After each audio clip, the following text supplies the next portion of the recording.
All right. Hey everyone, what's going on? Welcome to Hangout and Chat. And yeah, once again, if you aren't really kind of familiar with Hangout and Chat and stuff, it's pretty much like an impromptu live stream. I decided, I'm just gonna go live and just talk to you guys. And yeah, usually go about maybe an hour, 2 hours, kind of depending really on just how well the stream goes. If many people tune in, you guys leave comments and there's discussions kind of going on and stuff like that. So yeah, if you actually want to join, hang out and chat, because this is kind of just an open party for everyone. If you have me on Facebook, feel free to drop me a message. I'll see about getting you on. It's just Mike Zara, Zahra. Yeah, so feel free to add me on Facebook, or if you've got me on there, drop me a message and I'll send you a link for the stream. But yeah, I hope you guys are all doing well on this Friday night, because it's pretty much nearly 10 p.m. here in the UK now, so pretty late. Yeah, hope you guys are all doing well. Hope you've had a nice week so far, whatever you guys have been up to. And yeah, just let me know what you guys have been up to this week. And yeah, we'll have a chat about it. Have you been watching any kind of new movies or anything like that? Certainly let me know. Guess joining me here, and Jason. Hey, man. How's it going? Hey, yeah, good. How are you? Doing all right since the last time I saw you. Right. Yeah. So if anyone who doesn't know, kind of in the backstage area, me and Jason were actually with Adam from What the Gym earlier, as he put together a quiz. So we did that a little bit early tonight. Great fun. Yeah, we won't say who. Neither one of us won. And definitely not me. I came last. So yeah, I didn't do good. But yeah, Jason, great to have you, my man. For anyone interested in Jason's channel, a link will be down below in the description box after the stream for whoever joins the stream. But yeah, Jason, I mean, while you're here, do you want to just tell everyone a little bit about your channel and what you cover over there? Yeah, Jason the Old Millennial. That's cover movies and music basically on my channel. I've been doing a lot of rankings lately. Every week I've been trying to do one day I've been doing a ranking my top 100 favorite albums. I just did one recently, number 38, I believe it was, on Chaos and Creation in the Backyard by Paul McCartney. Nice. I've been ranking all the Beatles songs, and I've been doing that once a week. In 85, I think, somewhere around there. And then I've been going through ranking all the MCU movies from Iron Man to Avengers Endgame. And I think I'm down to number 15 on that one. So I'm trying to do one a week right now until I can get those finished. And then I've been trying to do a what I've been watching at the end of the week to kind of cover other things I've been watching. So that's what I've been doing lately. Yeah, cool, man. And I know you've been covering like the MCU movies, and I've been watching those every week. Definitely some hot takes in there, I will say that. I think. Right. Yeah, there's some in there, and I'm like, really, like that low? I'm like, wow, okay. Yeah. But it's been cool to see. Yeah, I don't know where I'd rank them, because for me, it's like I would personally feel like I want to rewatch them again. And like watch them all from start, from the first to like the last one. Then I'll be like, because obviously I've seen all those movies apart from Iron Man's. But I know, right? I know. But I feel like I want to watch them all, and then I'll be like, right, now I've got like a true representation. Be like, right, this one's definitely dead last. This one's first. So maybe one day. Yeah, that's what I did. I kind of went through it from Iron Man all the way to Endgame. Watched it since I got Disney Plus and you got all the movies. It's like it's a great idea, to go through stuff like that and do a ranking. It makes it so easy to do. I don't have to buy all the material. I can just go on Disney Plus. And so that was one of the projects I really wanted to do when I got Disney Plus. And so that was fun to go through them all, even though there were some I was kind of dreading to go through, but still it's like kind of fun. Yeah, like you said, go through them all, and then you kind of got a good idea somewhat of which one I like the most. And there's some movies where I'm like, I didn't like this the first time I saw it, but then when I rewatched it, I was like, oh, I kind of like this a lot better than I remember. So that happens a lot. Right. Yeah, definitely. And as you said, I think you've done it the right way by watching them all, analyzing which ones you obviously like the best, and then getting this ranking, which I'm very intrigued which one's going to be number one. So I think there'll be a couple more episodes to go, right? Do we get there? Yeah, I think. No, I said no. Wait a minute. I said 15. Did I go through 15 already? Maybe I'm up to 11. No, I'm up to 11. That's Yeah, I right. think so. Yeah, 11 or 12, something like that. Yeah, I did 15 through 12. I think last time was last week. Right. So I have 11 movies left. So I've been doing about 4 videos, so I can keep it 20 minutes or so on each video. Is my goal. Get Try you. to go over 20 minutes. But Yeah, man. It's been awesome seeing the ranking, and I'm looking forward to again like how it ends up. And the Beatles videos one, I'm not really a fan of the Beatles, so I haven't really been checking that out. yeah. But everything else that you do, I always check out. So Well, if you like movies, I got that. If you like music, I got that. I guess so. right, yeah, like you definitely got a big range, which is awesome. So yeah, for anyone who isn't subscribed to Jason, the link will be down below after the stream, or just search Jason the Old Millennial on YouTube, and he'll be on there. How many subscribers have you got at the moment, Jason? 143. Not far off of 150, dude. That's awesome. Yeah, I'm getting somewhat close to there. Right. Well, anyone who's watching the stream, like live right now after the fact, go subscribe to Jason, get him to 150. That would be awesome. But yeah, so pretty much like hang out and chat. Jason's been on these before. Basically we just talk about anything and everything, answer your guys' comments and questions. So if you're watching live right now, drop some comments in, and yeah, we'll certainly get to them.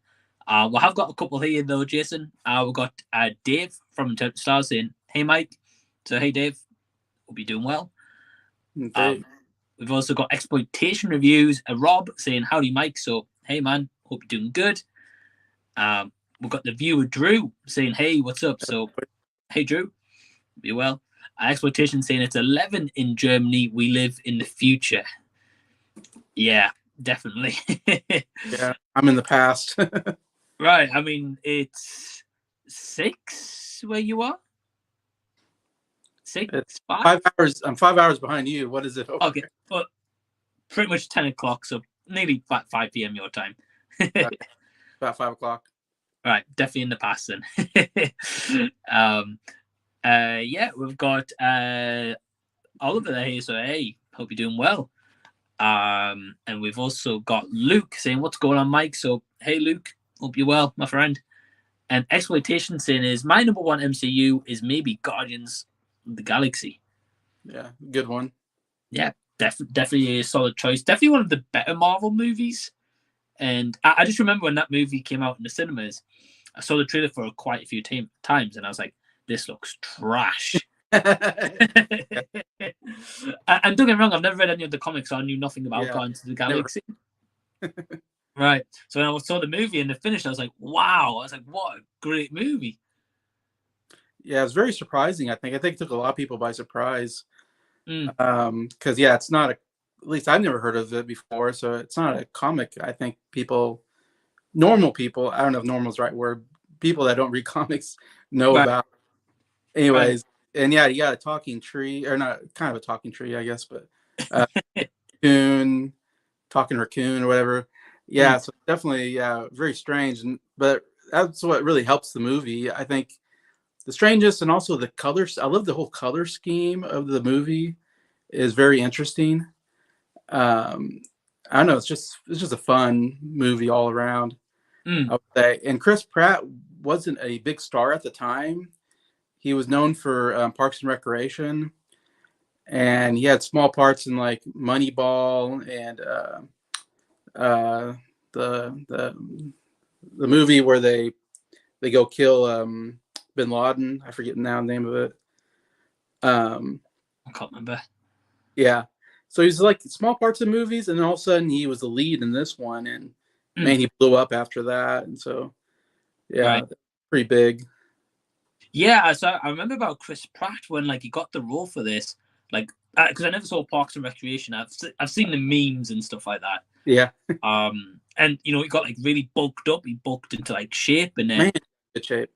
Right, and then once he got that role, it kind of just like changed forever for him, I guess.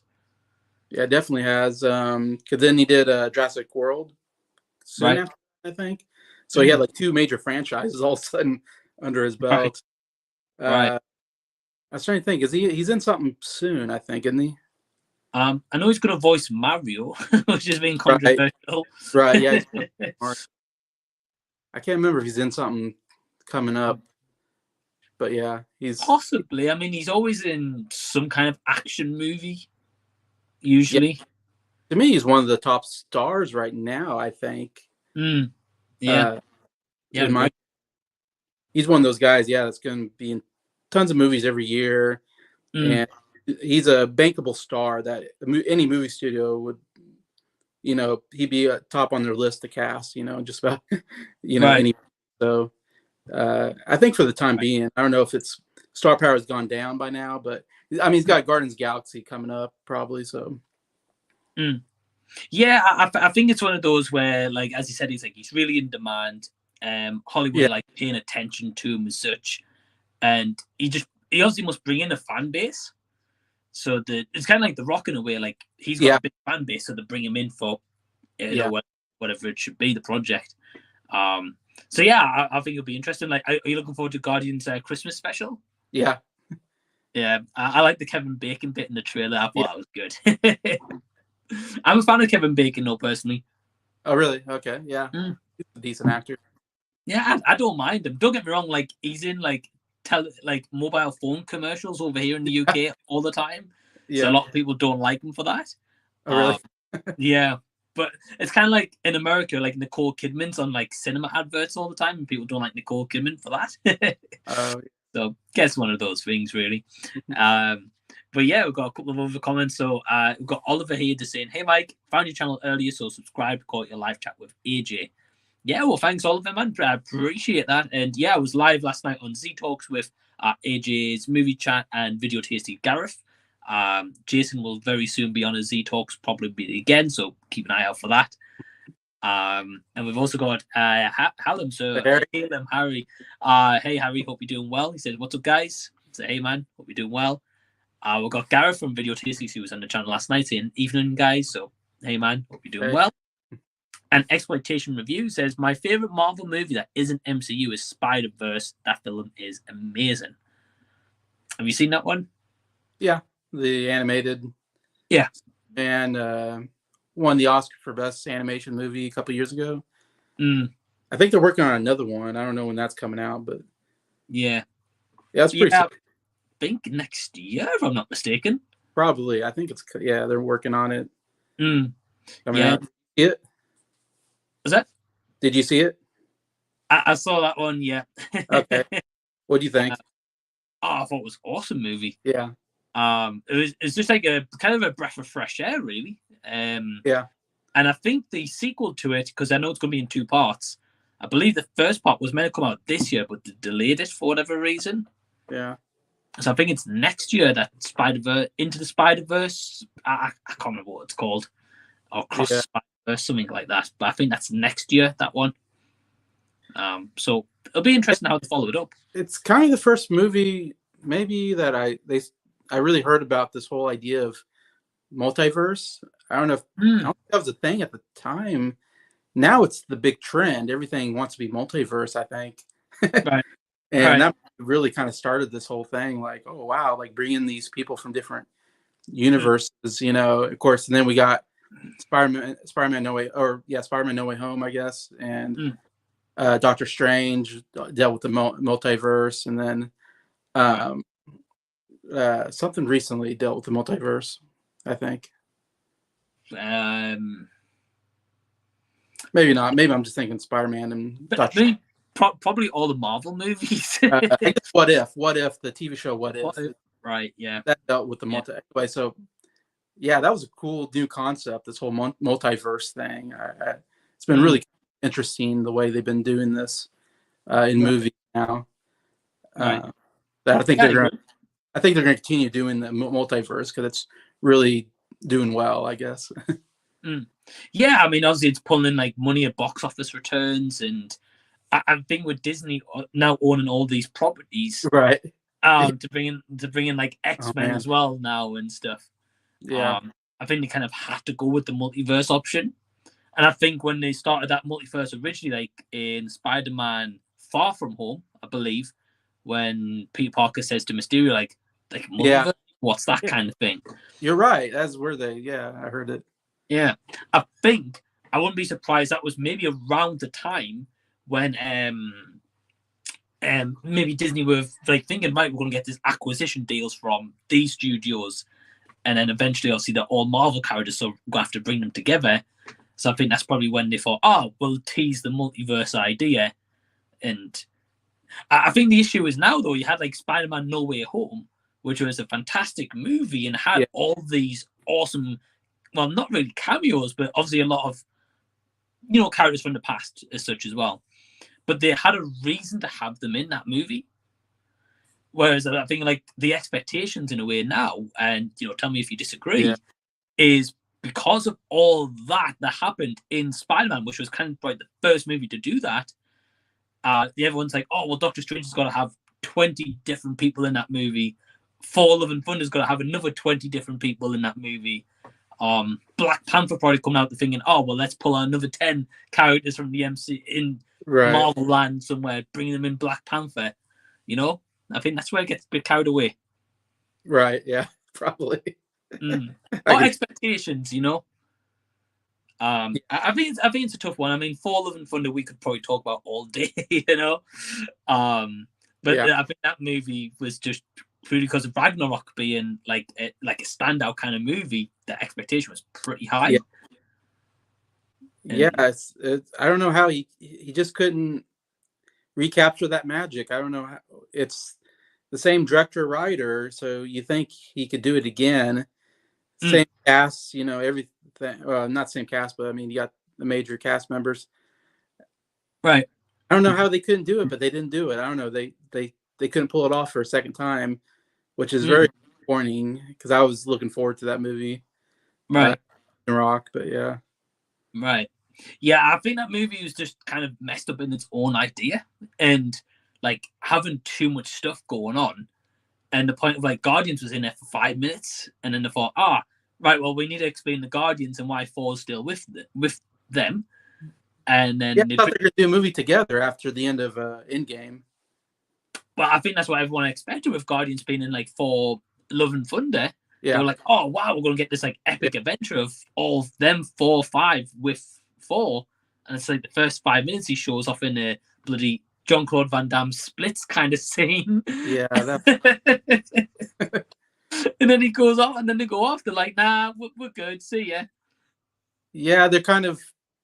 It was almost like a tease for the next Guardians, because it was like, oh, we gotta go find Gamora, and so then they leave. So you know, okay, that's the next Guardians of the Galaxy movie is going to find Gamora or whatever. So it's like, all right, goodbye. And yeah, no, I agree. Yeah, I think perfectly like how the Guardians leave Thor in Thor: Love and Thunder. They probably shot a scene at that time, like showing that ship flying off from that land to wherever they're going to land to, whether they go to Earth or wherever they go. So, yeah, I agree. I think it was just shoehorned in to just get them out of that picture of Thor.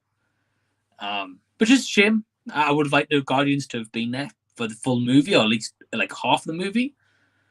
But yeah that movie's a stinker. I don't know what you think. I think you kind of commented on this, but I kind of came to this realization when I was covering, when I was doing my ranking, and I had Thor on there, and Thor, I think is a decent movie. Not one of my favorites. It's kind of in the middle of the MCU. The first one? The first one. Okay. The second one, I think, is the worst one. That was number 22 on my list, The Dark World. Okay, like, yeah. To me, it just was boring and didn't work.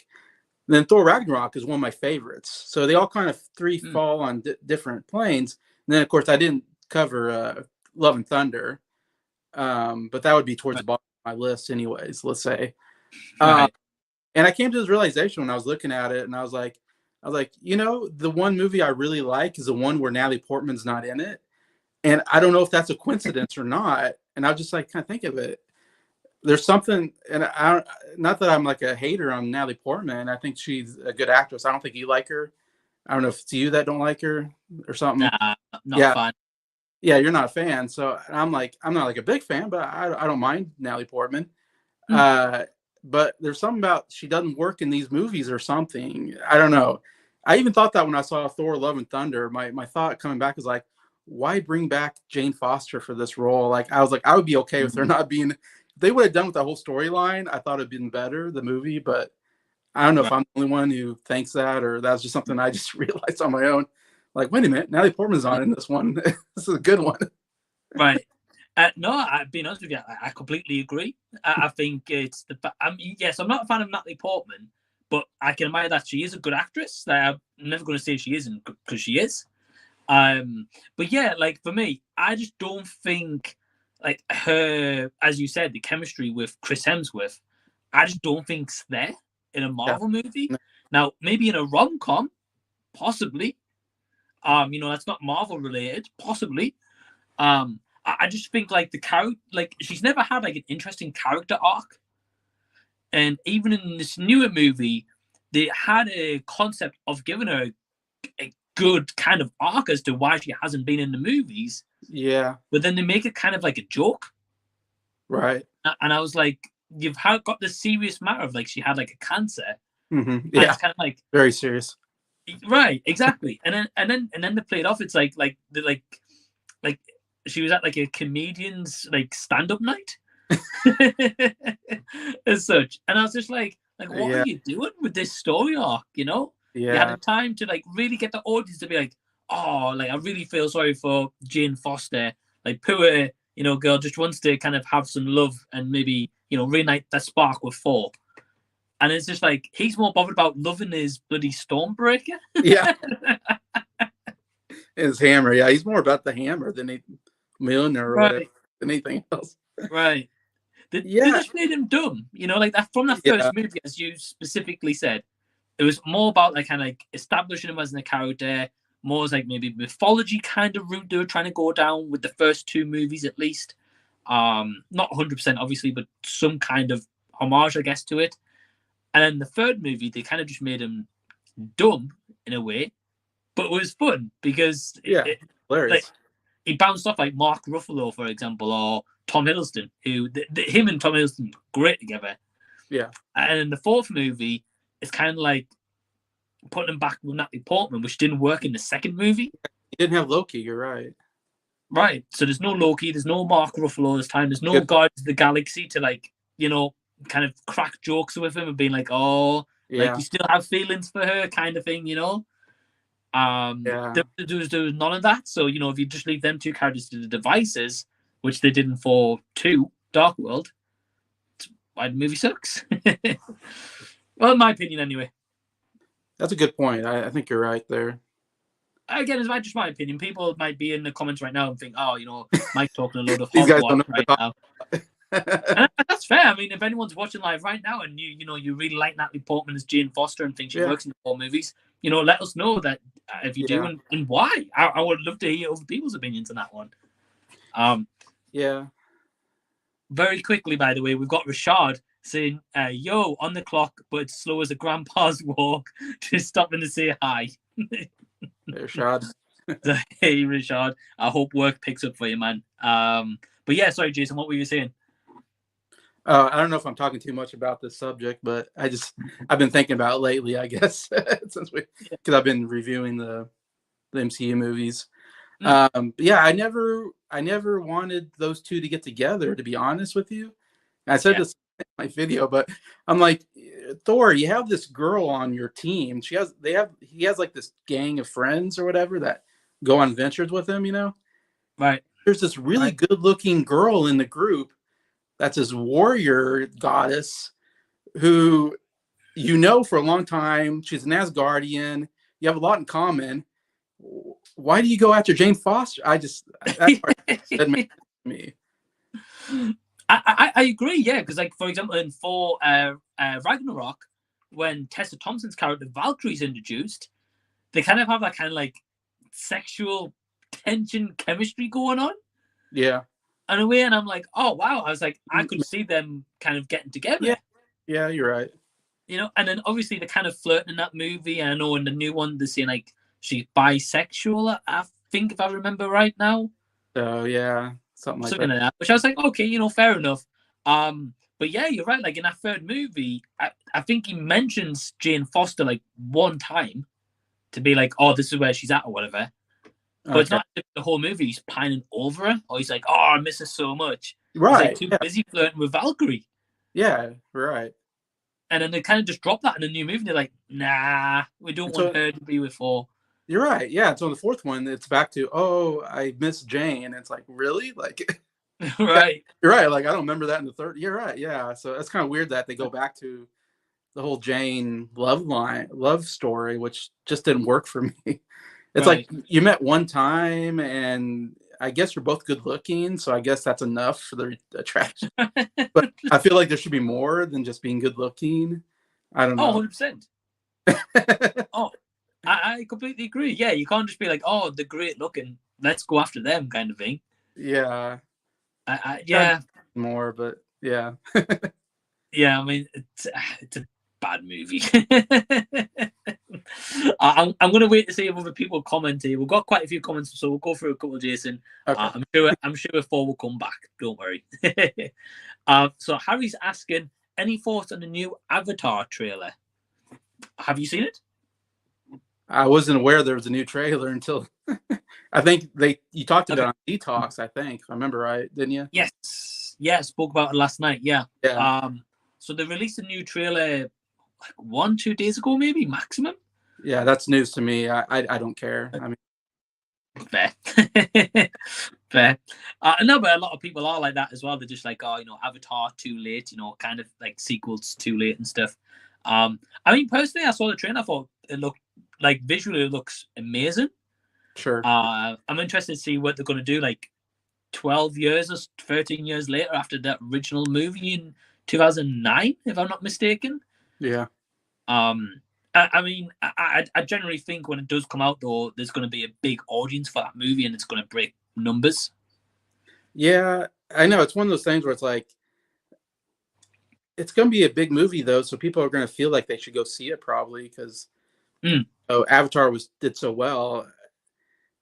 And I'm on the fence of like, I don't want to see it, but then I'm like, everybody's going to be talking about it and I'll be left out, So part of me is like, should I go see it? But then I don't want to support the movie because I don't want it to break records. So.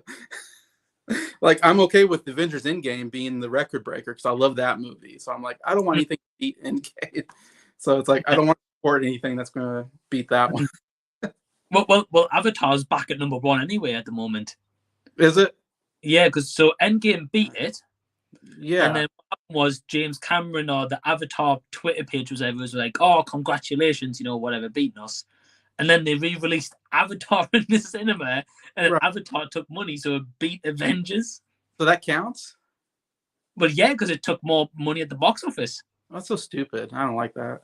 Right. So, I mean, Avengers could technically take over again if they re-release it kind of thing, Also, we've got a second guest joining us right now, and it's Adam from What the Gym. So, hey, Adam.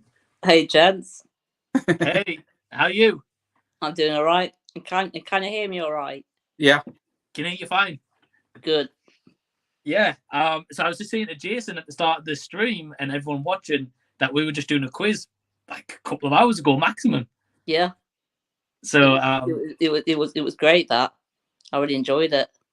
Yeah, it was great fun. We're gonna have a look to do like a quiz on a live stream like this at some point. I think that would be good. Definitely. Maybe a Christmas one. I think that could be good. Oh yeah. Christmas Z Talks quiz stream. Will I be making the quiz?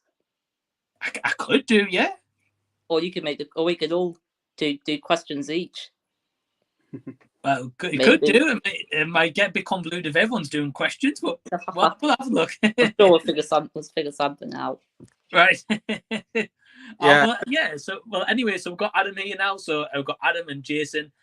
Both great guys, and a link will be down below in the description box after the stream for both their channels. So go subscribe to them. But Adam, just because you've joined as well, for anyone who hasn't seen you before on the channel, do you want to just tell everyone a little bit about what you cover on your channel? Yeah, sure. So I do all sorts of videos to do with movies, video games, TV shows, and music. I tend to review pretty much all sorts of movies and video games and albums, and I'm currently doing a Christmas themed contest. Right. Well. Yeah. Right. Yeah, the Christmas contest you got running's awesome. Yeah, really great idea. I've got one entry so far. Oh, okay. But it's open till the 2nd of January, right? Yeah, so it's Right. got a while yet. Yeah, got time. Yeah, true. Got like what, month and a half, 2 months nearly. Yeah, maybe 2 months. Yeah. So Yeah. I mean, definitely go check out Adam's channel. If you can't wait for the link at the end of the stream, just type in "What the Gym" on YouTube. You'll find him on there, and Jason the Old Millennial as well. So go subscribe to both those guys. And yeah, Adam, we've been talking about Thor: Love and Thunder. I'm sure there'll be a lot more comments as we go on the stream, but we've got something to catch up on. So to start going through a couple of them, we've got Lego M News saying yo yo yo. So hey, how you doing? The viewer Drew asks, he says, what movie do you feel was spoiled the most by the trailer? He says, Amazing Spider-Man 2, X-Men Apocalypse, or Terminator Genesis. All right, so we're choosing out of the 3, I guess. Yeah, I was gonna say. I was thinking. 3. Okay. Right. Sorry, Drew. I'd read that wrong the first. So so Spider-Man 2, Amazing Spider-Man 2, sorry, X-Men Apocalypse, or Terminator Genesis. It's a tough one. It is. I think Genesis, was pretty popular, or pretty, what's the word? Notorious for the trailer. There was a twist in the movie that the trailer kind of showed, I guess, and that was pretty looked down upon. I was gonna say, I was thinking Genesis, either that one or Spider-Man. Being honest with you, Spider-Man 2. What was in Spider-Man 2? I mean, there was like the tease of like Gwen Stacy's death. There was like Max Dillon turned into Electro. Amazing Spider-Man. Okay. Amazing Spider-Man 2. Yeah. I'm thinking the Tobey Maguire one. Okay, but Amazing Spider-Man. Okay. Yeah, I would go Genesis personally. And X-Men Apocalypse. Yeah. I don't remember what was spoiled in those trailers. No. Nah. I mean, those movies were a while ago. But yeah, Genesis, what Jason was saying, I'll definitely remember. Yeah. So thank you for the question, Drew. Exploitation says, I have read that the Spider-Verse comics when they came out, so I was a little prepared, but the comics are way crazier, just bonkers stuff. Cool. Yeah, well, Adam, you've seen Spider-Man Into the Spider-Verse, right? Twice now, yeah. Yeah, and what do you think? Yeah, I really enjoy it. I love the film, and I can't wait for the sequel. Yeah. Right. Yeah, I think we were saying next year, if I'm not mistaken, because I think it got delayed. Looking forward to that one. Yeah, definitely. But yeah, Exploitation, cool to see that you've read the comics, so you'll definitely have more knowledge than us, Will. That's cool. We've got Tim. So hey Tim, hope you're well. He says, hey guys, happy Friday. What director would you guys want to direct a superhero movie? I know it's not cool for directors to make them since Daddy Scorsese said so, but who would you guys want? Oh, that's a tough. I'm going to go with Zemeckis because he's got a background in sci-fi, obviously Back to the Future, and I think a lot of these superhero movies sometimes are all like kind of fantasy or sometimes like sci-fi to an extent. Some of them. So I would like to see Zemeckis have a go at a superhero movie. What about you guys?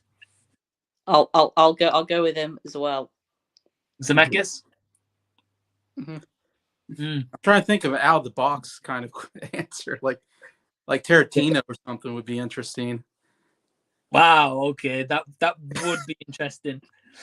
It'd pretty much be 2 hours of a superhero just showing you the feet on camera, though. Yeah, and you'll hear the N word quite a bit or something, but yeah. Right. Full on swearing. Just a bunch of swearing. If he was to direct one, I would say he'd probably best to direct Deadpool or something like that. Like that kind of character. That's true. He'd be good for that. Right. I think I was trying to think of what my favorite director is maybe working today. And it's kind of hard. I mean, Spielberg's getting kind of older now. I like Taika Waititi a lot. He's making Thor, so I can't pick him. Then I like the director who directed Batman. I think is really good. Matt Reeves. I like him a lot, but he already directed Batman, I guess. So it's kind of hard to think of who hasn't directed. Zemeckis is a good one. He's a great director. Right. But yeah, I think Matt Reeves is like, I know it does, he's done the Batman, but yeah, I think like when you said about favorite directors working like today, I think Reeves is a good one because obviously he did like the Planet of the Apes trilogy as well, or the last two installments, I think. Yeah. And those were awesome movies. I agree. Yeah. Mm. Well, Lego News says about trailers being spoiled. He said No Way Home because of the TV spots. Yeah, I agree. Yeah, they were spoiled a little bit. I think it was like a TV spot in like Egypt or something like that, where you saw like the lizard getting kicked by Garfield, Spider-Man, and the big 3-on-3 battle. Really? Oh, it was bad. Yeah. I've not seen that. I didn't want to. Well, we've got Timmy saying, for example, I'm still waiting for Edgar Wright to make a superhero flick after Ant-Man was taken away from him. Yeah, I was thinking about that. Edgar Wright would be that'd be a good choice because he was going to do Ant-Man, and then I guess because of creative differences, he got off the project and they changed it. So I didn't have any idea he was going to do Ant-Man, to be honest. No, no idea. Does Ant-Man is Peyton?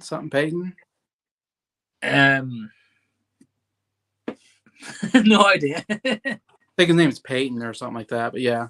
Peyton Reed or something. Yeah, that's it. Oh, okay. All right, I'm not sure. But yeah, an Edgar Wright superhero movie would be pretty cool. I think it'd have to be more of like a mature movie though.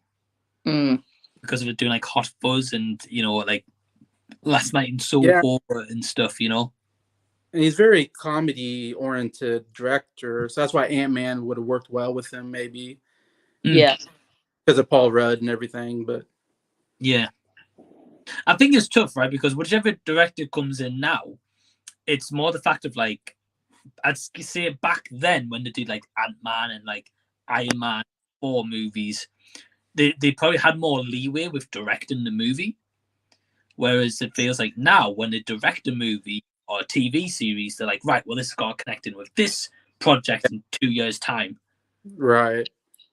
So they've got like more, like less leeway of what they can do. Because I know with Thor Ragnarok, I know a lot of that script in the movie was just improvised on the spot. Yeah. Obviously, the goal was right at the end of the movie, we need to get to this point here. Yeah. But like along the way, so a lot of it was like, and like something like that being unscripted would be like very unheard of in Marvel. So I feel like if Edgar Wright came in now, he'd do probably a great job, but he'd be also limited of what he could do. I think that's the issue. Yeah, that in Star Wars, it's always trouble for directors. They have to listen to the executive producers, and if they don't, they get off the project. We've seen so many Star Wars directors come in and then get off the project because they weren't working with the studio. And Right, yeah, exactly. And I mean, Adam's a big Star Wars fan as well, so he'll know about that. Yeah. But yeah, I think with Star Wars, I think the best way someone would be able to get some leeway doing a Star Wars movie is if they make a brand new movie that's not set on the Skywalker saga. Exactly. Yeah. Which obviously that's meant to be finished now as such, but yeah, if they can finish up that and then make like say, right, you're going to be a director for a brand new trilogy, it's not based on anything. That would be the way to like really like creative control and be like, right, this is the vision I've got. But yeah, I think it's a bit of tough. Well, we've got Exploitation Review saying I like Natalie Portman in V for Vendetta. And Tim saying I like Natalie Portman in Black Swan. Yeah, she won the Oscar for that one. That was. Yeah, I heard she did. I've never seen both of those movies. No. Oh, you haven't either, Adam? No. Nah. Okay. So at least it's not just me today then that hasn't seen the movie. Yeah. Usually is. And Tim saying she's also great in Jackie. Yeah, she was nominated for that. Jackie. I don't think I've seen that either. No. What were you saying, Jason? She was nominated? Yeah, she was nominated for that one as well. Oh, okay. Cool. I'm not too sure. I don't really like keep track of like Oscar nominations and stuff. I find out the winners and when that happens. Yeah. But never like, oh, this person's nominated, because it's every movie you see now. It's like Oscar nominated or Academy Award nominated or winner. I'm just like, all right, whatever. Well, never get into a trivia contest with me. Nah, I would lose big time. Like the quiz we all did tonight, I lost. Yeah. Jim obviously came higher than I did, so yeah. We've also got Josh saying, "Hey guys, Josh. how are you?" So, hey Josh, Hello. be well. So Tim says, "I've never understood why Loki is as beloved as he is. Like, I get that he's a chaotic meme, but there isn't much depth beyond that besides a decent performance." I would kind of agree until I'd say the Loki series. I think the Loki TV series has done a good job of like exploring his character more and giving him more about like that he's kind of, underlying he loves Thor and he loves his family, but obviously he's had that thing where he wants to be number one, I guess, all the time. Yeah, I mean, what do you guys think about that? Yeah, I think I'd agree. Yeah, Jason, what do you think?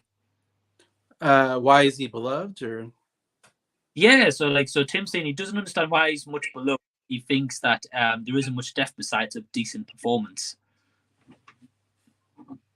yeah, I think he came in. It wasn't like a lot of good bad guys, villain characters, I think, and he really took off as a villain character. I think he's considered one of the best villain characters in the MCU. Yeah, he's decent, I guess. I like Loki fine. Yeah. I think in a way it's probably because he's like one of the most just like straightforward villains.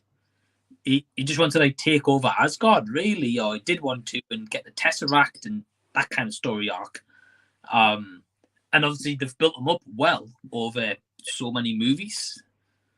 So he's never like gone for too long. And we've got Roddy also just saying hi guys. So hey Roddy. Hello. Josh is saying Thor Love and Thunder. Adam, what's your thoughts on Thor Love and Thunder? I think when I saw it, I thought I quite liked it, but the more I think of it now, I think, I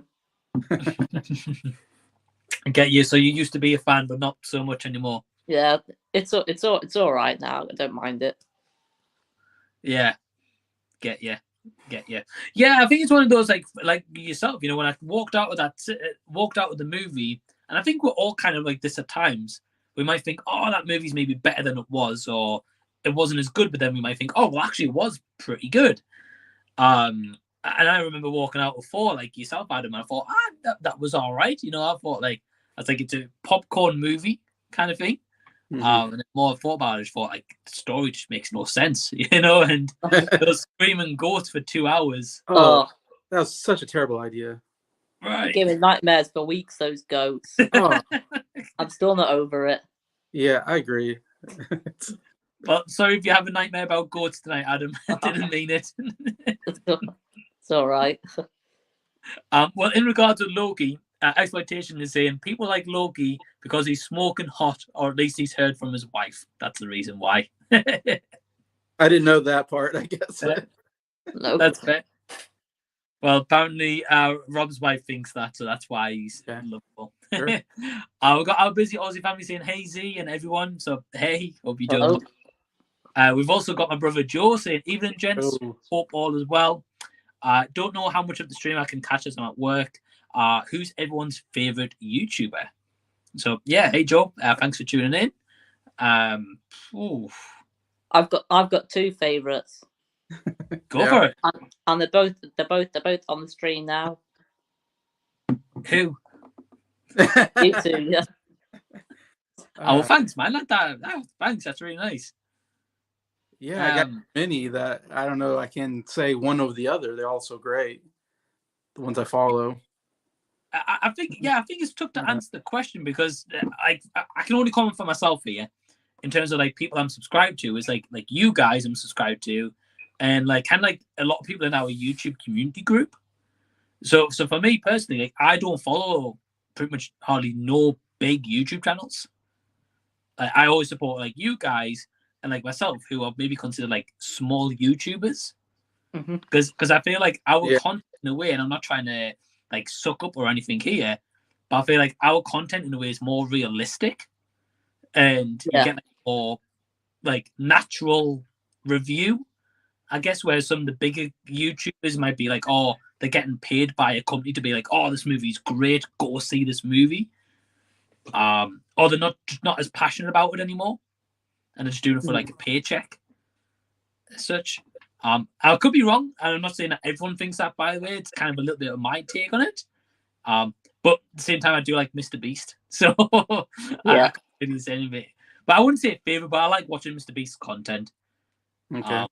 But again, I like watching you guys as well, though. You know, like whether it's Jason making an MCU project, you know, I'm like, right, go on, what's next? You know, Adam's video game, like best race tracks that he's been putting together. You know, I'm like, right, well, okay, cool. I didn't expect this, but okay, cool.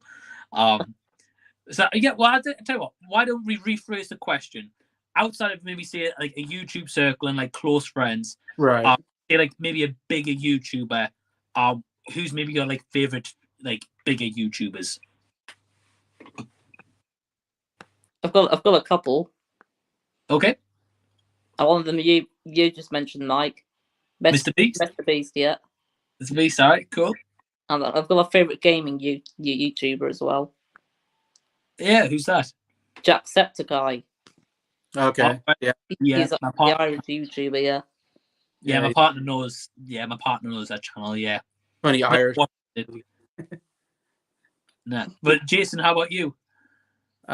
There's this guy, now I'm trying to think of his name. It's something Ryan, and he does these pitch meeting videos, and they're absolutely hilarious. There's a pitch meeting YouTube channel that he just does these pitch meeting skits. I don't know if you ever heard of those. I think I might know who you mean. Yeah. Oh, they're the funniest things in the world. He has his own. He's kind of a comedian, I think, and he has his own channel. He just does a bunch of skits on them, and they're just absolutely hilarious. Now I'm forgetting his name now. It's something Ryan, I think, if I remember right. Yeah. I don't know the name, but I think I've seen the thumbnails where like might be like someone with like big googly eyes or something and be like pitch me or this movie or whatever. Yeah, I recommend him. I mean, I watch Mojo. That's not a YouTuber, I guess that's a channel, but I watch a lot of Watch Mojo because they do a lot of rankings and stuff. And oh, cool! Love that channel. Well, that's awesome. I have a hard time thinking, outside the community that I'm usually listening to. Right. Yeah, I think it's tough because like a lot of us guys like watch like a lot of each other's content and stuff. But yeah, so thanks for the question, Joe. It's good question. Yeah. Great one. We've also got Josh. He's saying, "What's your Selena Gomez documentary review? Mike thought the film was so emotional." Yeah. So if you're not aware, today just on the channel, I checked out Selena Gomez's brand new documentary, "My Mind and Me." It's called. I personally enjoyed it. I'm a huge Selena Gomez fan. Okay. I always have been like I would say like since she was like kind of on a like Disney Channel, I've just always been a fan. So when the documentary came out, I was like, oh, cool, let's check this out. And yeah, it was a pretty good watch. But I think you'll appreciate it more if you're a fan of her music and stuff. If not really, then maybe not as way. But yeah. But anyway, Josh, thanks for watching the review, man. I saw your comment earlier, so thanks for that. Rashad was saying, only thing I dug about Fall Love and Thunder are the screaming goats. I loved every time. What? Really? Okay.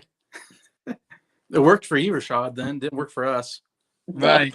I was going to say, I think he's the only person, but then our busy Aussie family say, yes, the goats were hilarious. So, what? I can't believe that. Right. A couple of people love the goats. Okay. No. Let's have a look.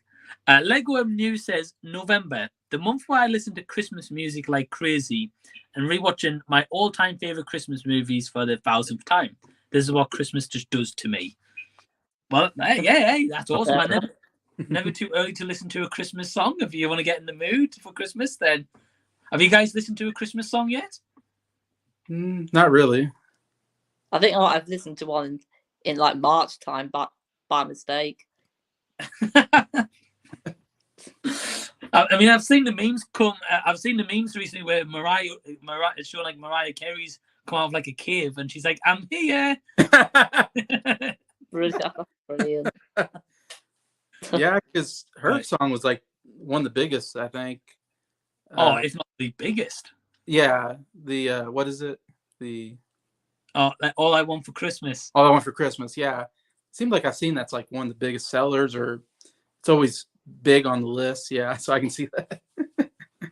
Like I think I read about this a while ago. I can't remember the exact amount, but I think every year I usually Google how much does Mariah Carey make every Christmas, right? Really? Yeah. Actually, let me have a look now. Right now, while I'm on the laptop here. How much money do you guys think she makes every year? Just All I Want for Christmas. Oof. 5 million. I don't know. Let's have a look.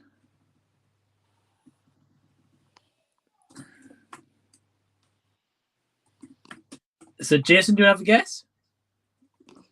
Like 100 million? I don't know. Okay, let's have a check. Right, here we go. So in royalties, it says here that she makes an average around 600,000 to 1 million a year. Okay. And that's just the Christmas period of people listening to All I Want for Christmas. Which is, I mean, making that a year for just doing nothing, you know? I know. Wow, crazy, isn't it? Must be nice. Yeah, we're going to have to all come up with like a one-hit Christmas wonder and be like, that's it, we're set for life. Yeah, I have to do anything else. Right. But like our news is also saying there are even Christmas songs at the radio at this time. I've not heard it.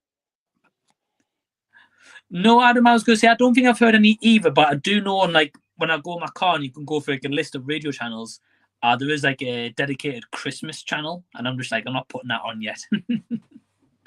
Nah, I'll wait till like kind of near end of November, then I'll put them on.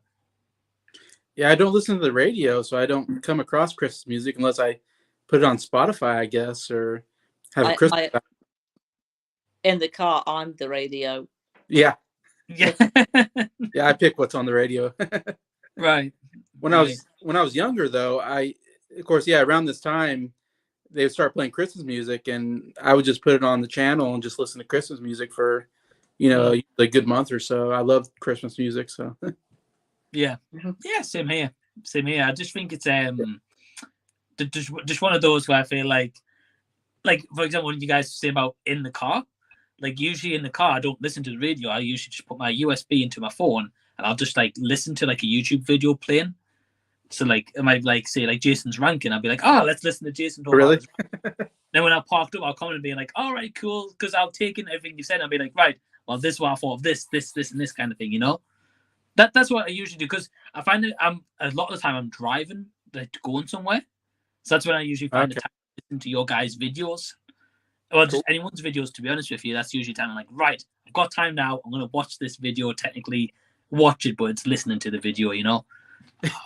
Yeah, I still get through everyone's content, so I try my best.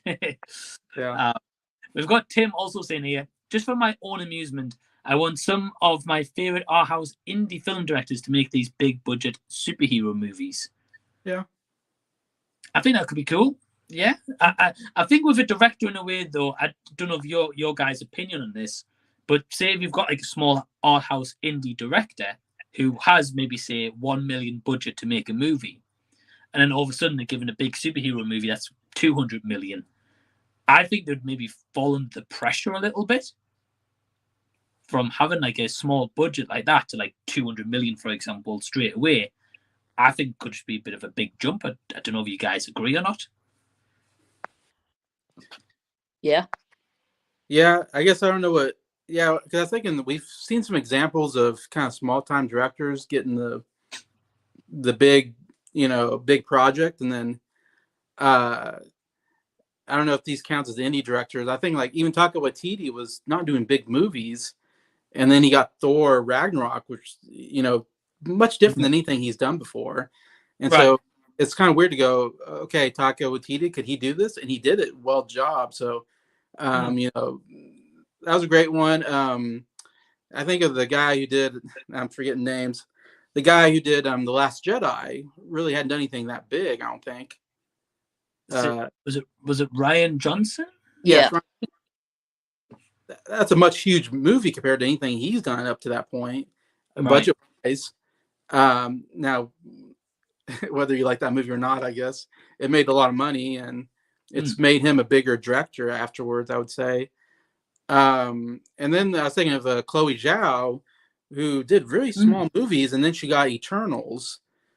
Right. And, I don't know how well that did. I don't know if it did as well, but still, it's a big budget movie that was okay. I don't think it got as good reviews, but I don't know. So we see some examples. I don't know if that counts as art or maybe Tim's thinking of even smaller directors than that. I don't know. But no, it's a good point though. As you said, like if they've only done like a couple of features before, and then getting like, as you said, Ryan Johnson getting Star Wars. Personally, I don't mind The Last Jedi. No, I don't mind it either. Jason, do you like Last Jedi? Oh, I hate it so much. It's ruined Star Wars. What do you hate about it the most? What do I hate about it the most? Good question. I hate the whole plot of going to this planet to find somebody, and they never find him. And it's a whole pointless big part of the movie. They go to this planet, which is like a casino planet or something. Yeah. Find somebody, and I don't think they ever find the person. And I don't know. The whole pointless, huge part of the movie is totally pointless. I hate what they did with Luke Skywalker. I absolutely hated what they did with that character. They made him, and I hate what they're doing. I hate so much what they did with all the great characters of the past. I would rather just think Han Solo, Leia, Luke lived happily ever after, but they bring him back and kill him off, and it's just, I hated it. I don't know. Fair enough. I can go on. So I don't want to go on too much. I get that, but yeah. No. Hey, look, that's fair. I mean, for me, Jason, I think in a way about Last Jedi, I agree to an extent. Like, I've only seen the movie once that was in the cinema, and I feel like the bit with Finn and Rose, I think that's the most slated thing about that whole movie, like their story arc and the casino and stuff. Yeah. See, for me, like, I didn't like that either, and I felt like they had a big missed opportunity in that point, because I felt like, and again, you guys let me know if you agree or not, I feel like in that kind of story arc, there's a point where Finn, I think, is going to sacrifice himself. Yeah. Oh, that scene, yeah. Yeah, to like save Rose or something like that. And I felt like if they committed to that and had him die, that would have like really impacted like the franchise and the movies. Because you'd be like, oh wow, like after all this building up, I mean, kind of like the first movie and now in the second movie, and he sacrificed himself to save her.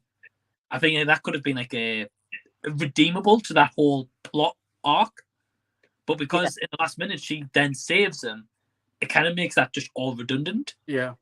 I'm pointless, yeah. Again, I might just be me, but I just felt like if they committed and killed him off in that moment, it would have been like a big shock value, being like, oh wow, they've hired John Boyega and they've killed him off.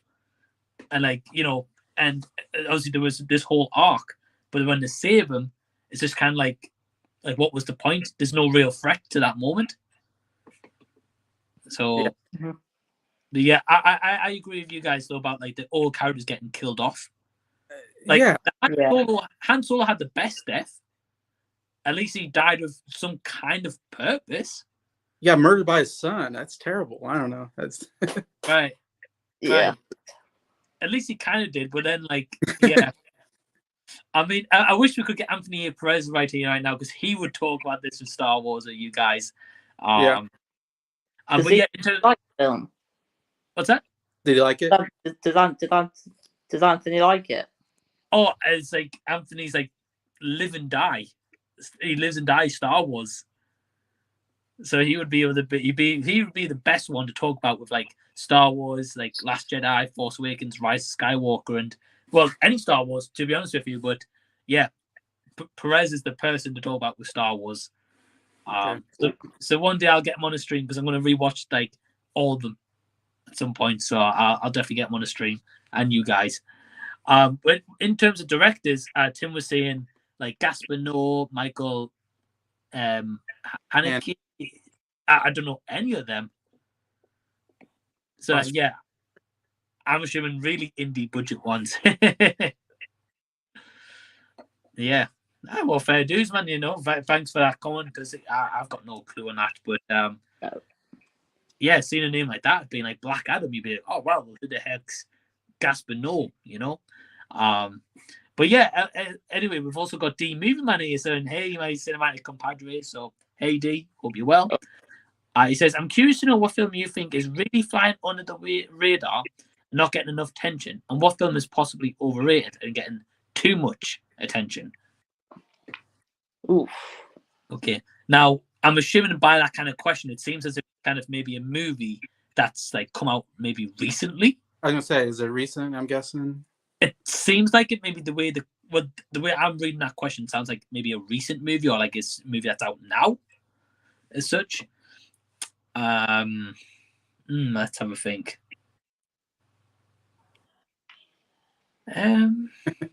I think a movie getting too much attention personally is Don't Worry, Darling. Oh, really? Because I just feel like the reason it's only getting too much attention is because of this whole backlash and the behind the scenes on this movie. I don't know if you guys know about any of that kind of stuff. Nope. No, Jason, do you know? No, what? About like Don't Worry, Darling, about like the behind the scenes stuff. Yeah. Yeah. Okay. So basically, Adam, there was like a lot of fallouts. Shia LaBeouf was cast, and then he was he quit the project, and then she was begging him to come back. She then replaced him with Harry Styles.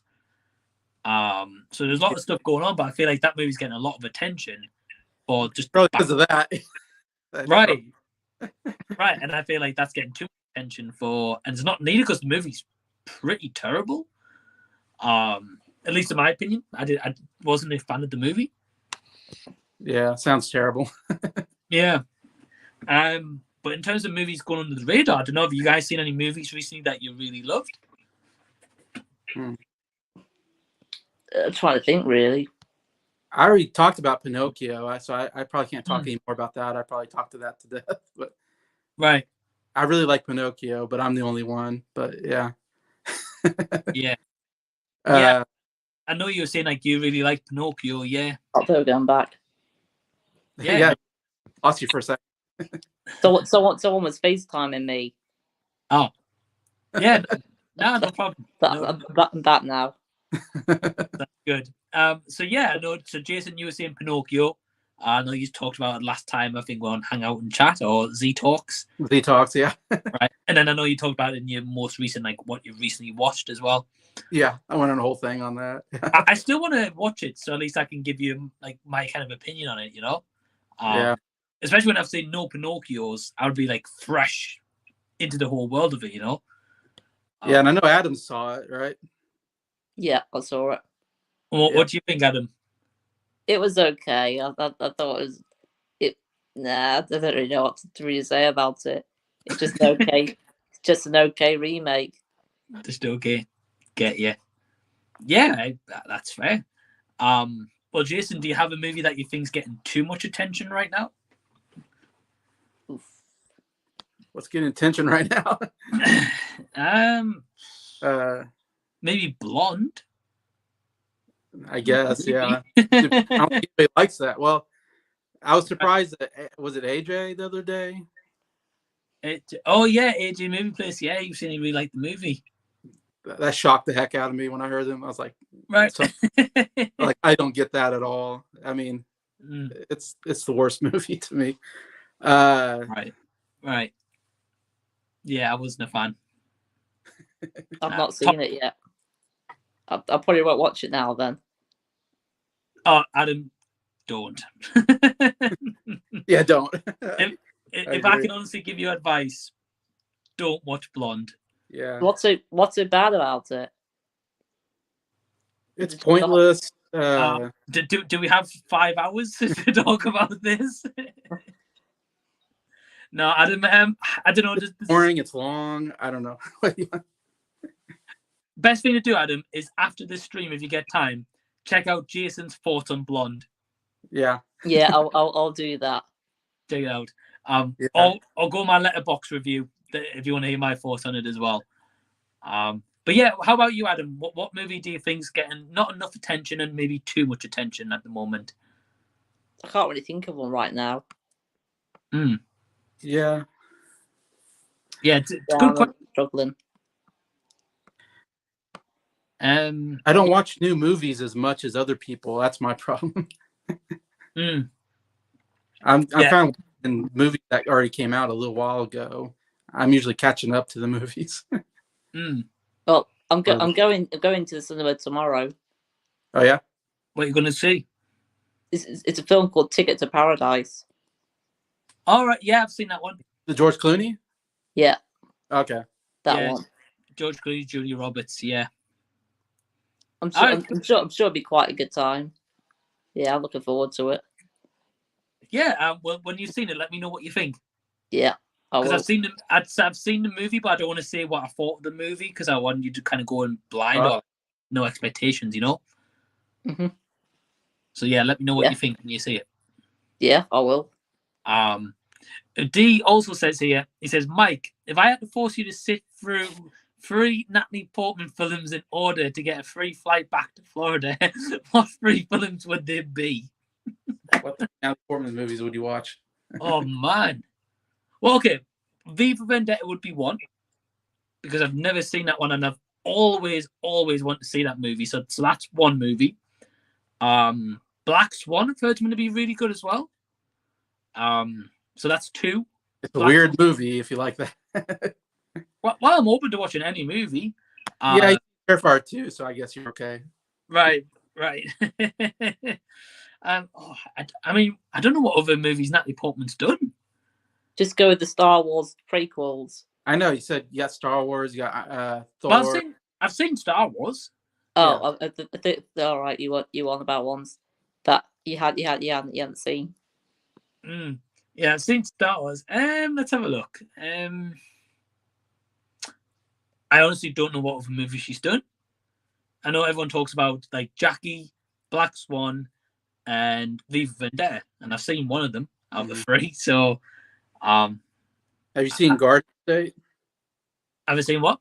Garden State? No. Okay. Is she in that one? Yeah.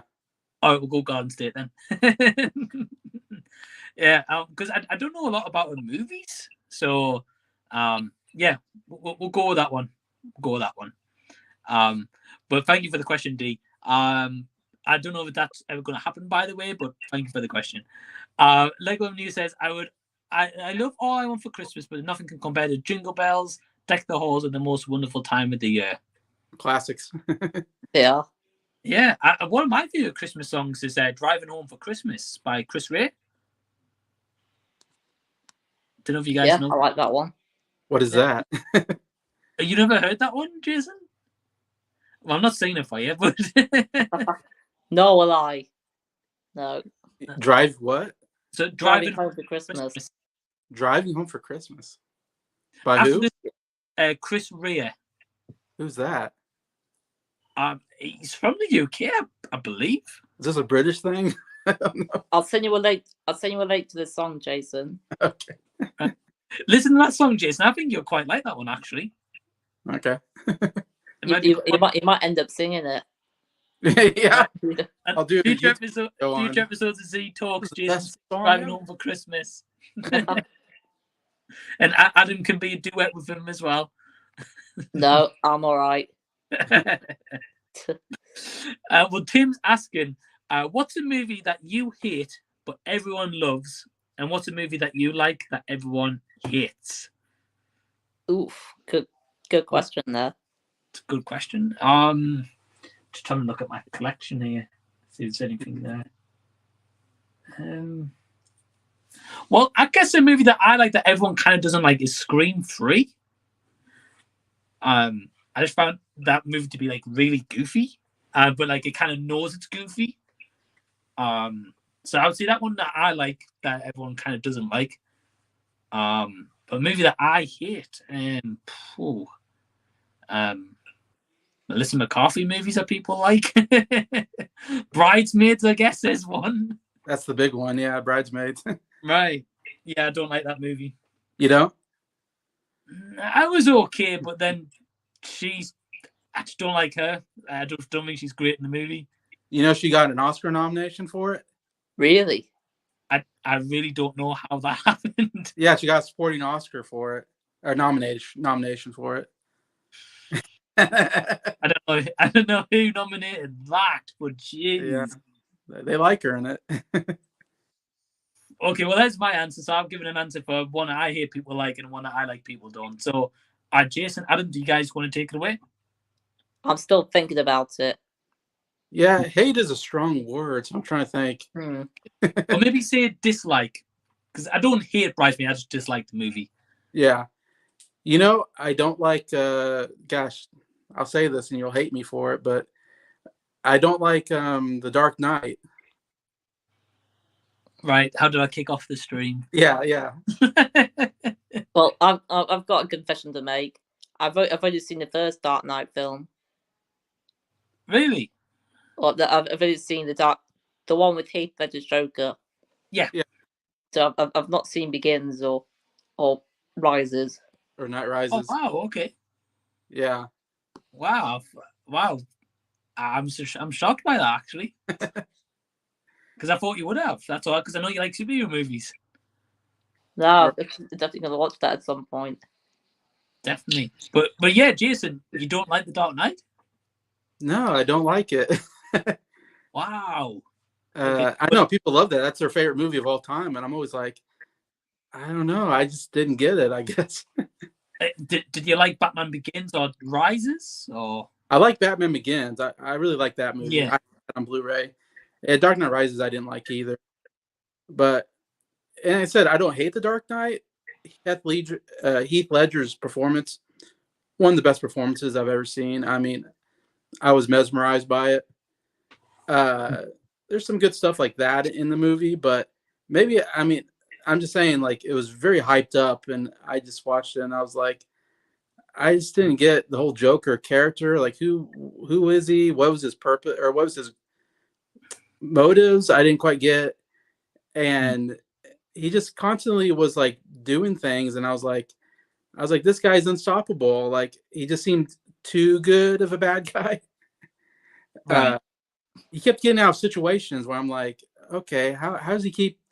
He pulls out a bazooka out of nowhere. I'm like, how does he get a bazooka? I guess I'm probably thinking too hard about it. I'm sure that's what someone because I'm thinking the logistics. Like, how did he get a bazooka, or how did he set up this hospital to get bombed? Like, that seems like a hard thing to do, and he did it.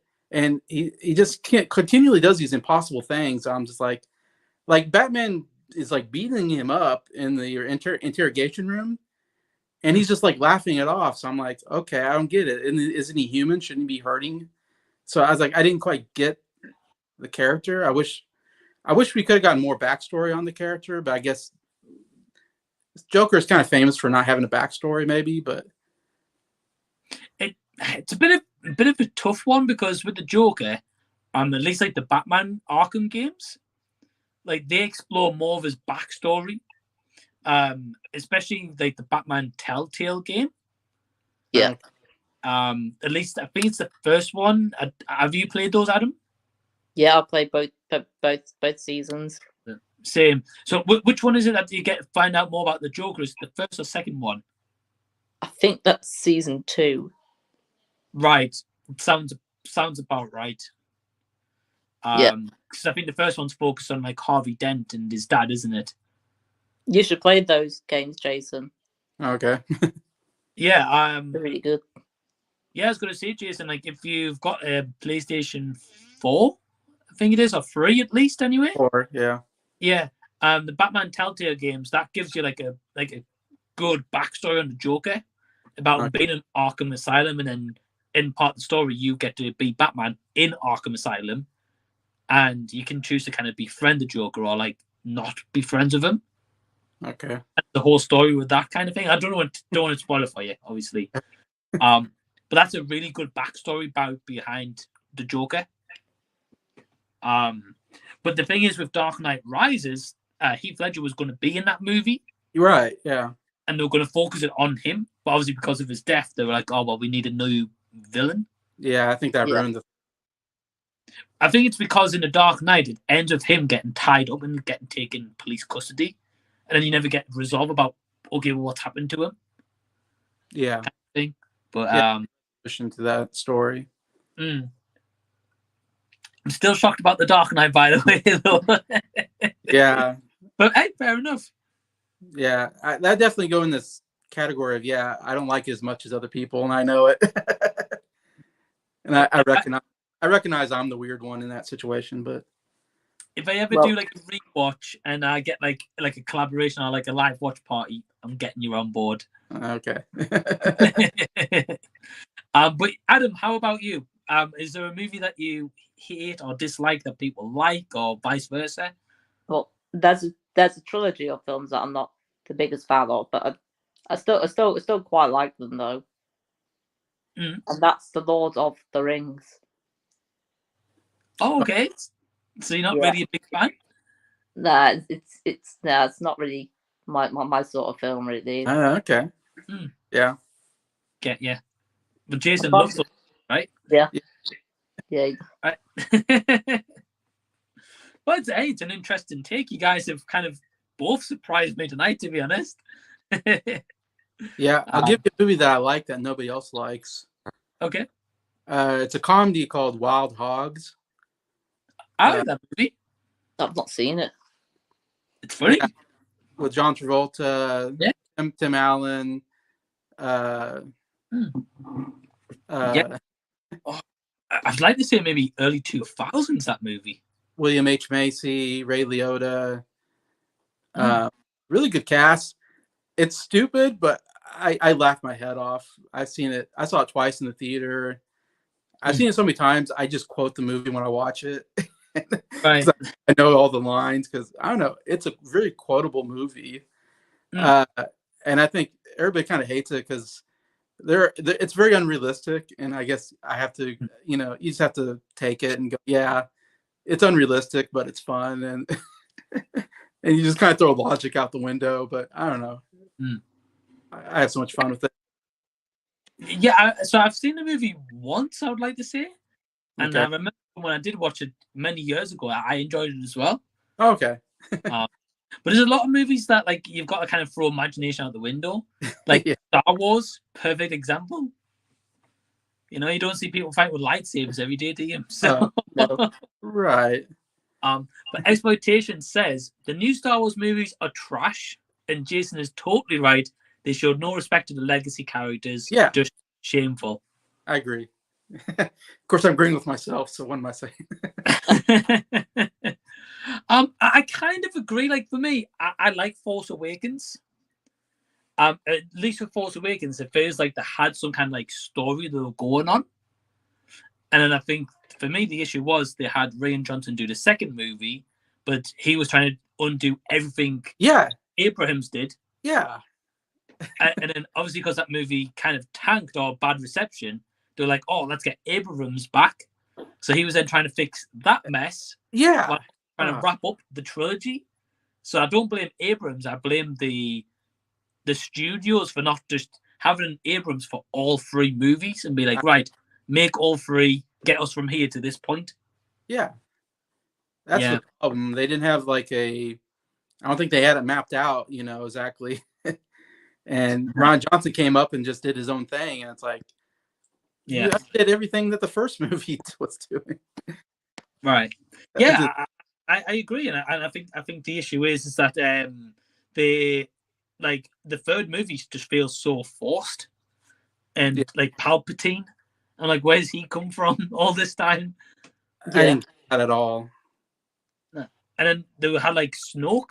Like they were trying to build up Snoke in that They first built up movie. Snoke. Right. He was nobody. And the flattened was a pancake. I'm like, nah. Definitely not a trilogy I'm rushing to rewatch anytime soon. Ray's whole her whole family, it's like, oh, she's related to somebody. Must be related to somebody big. Right. That's why she is so powerful. And so you're thinking the whole time like, okay, who's she related to? And then second movie, it's like, oh, you're not related to anybody, and it's like, what? Like that's so stupid. Then the third movie, it's like, no, you are related to somebody. It's like, what? Like, Right. I think I'm gonna have to go now, guys. okay, Adam. Because Yeah, I've only got about 5% on my phone. Yeah. Yeah, well, no worries. Get Well, thanks for joining. Yeah, it's been great. Yeah, you too, man. And I'll leave the link for your channel down below in the description box after the stream as well, so people can Thank go. you. Yeah. Take care, guys. Yeah, you too, man. See you in a bit. Bye. See ya. So we're just back to the duo here. So yeah, we've got Jason. I've got a couple of comments. Lego News says he's just hit 300 subs. So well, congrats, man. That's awesome.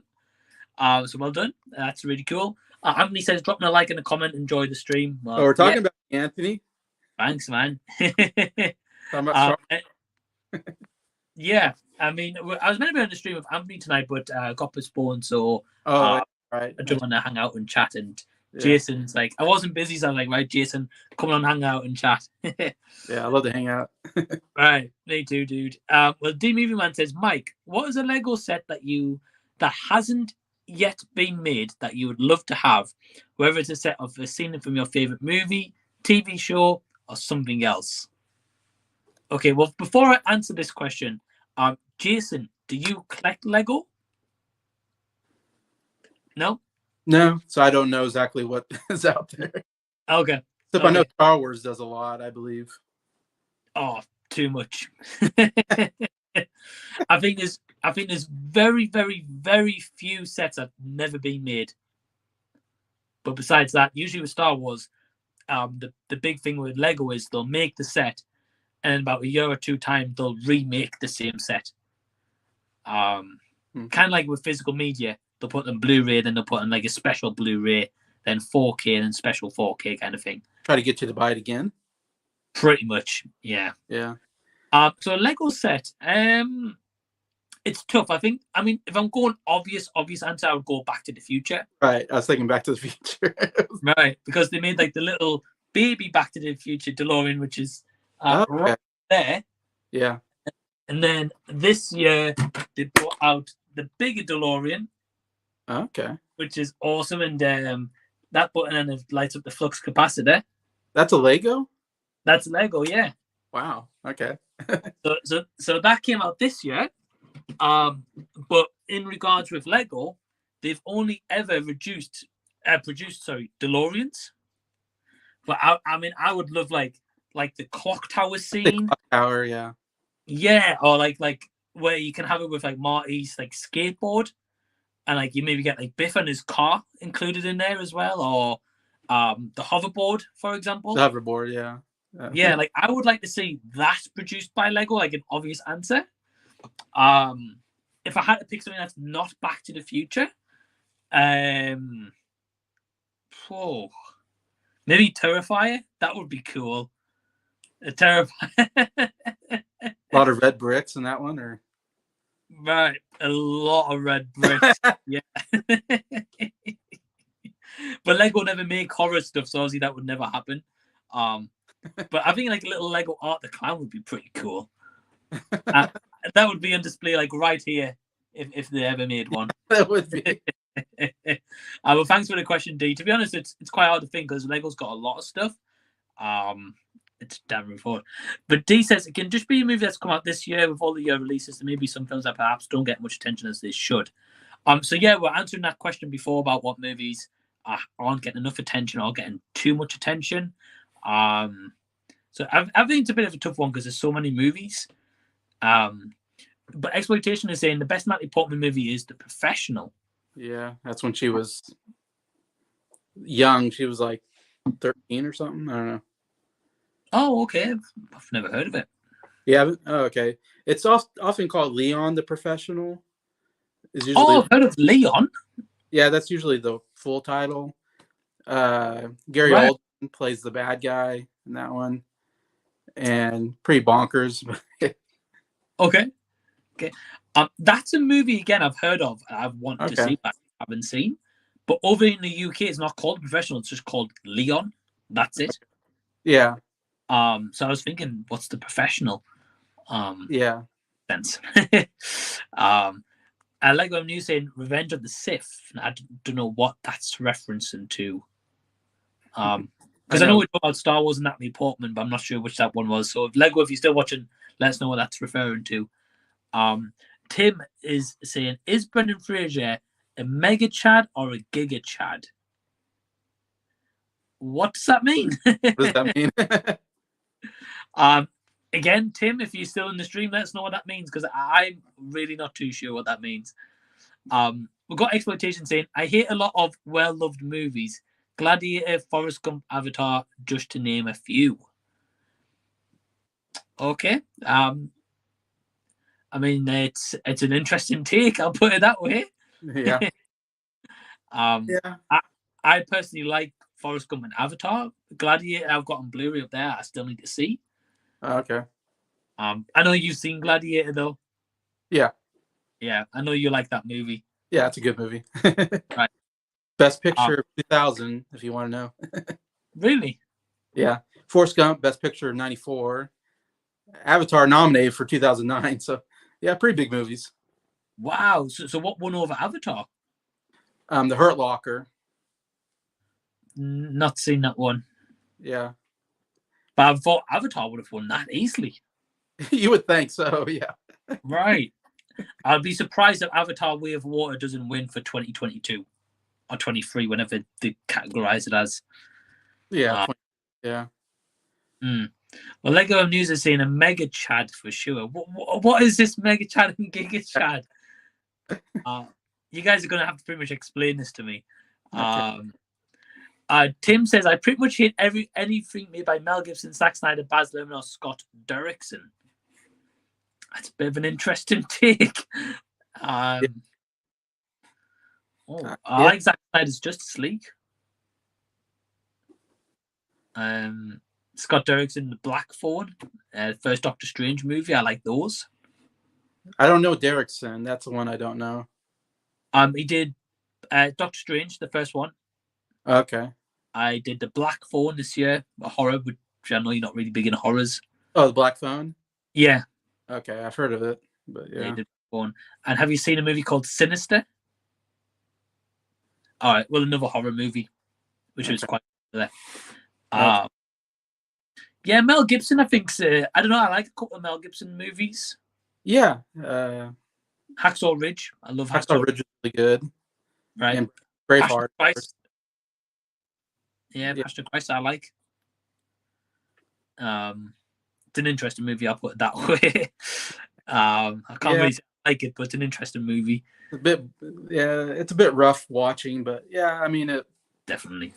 I appreciate what he was trying to do with the movie. Different.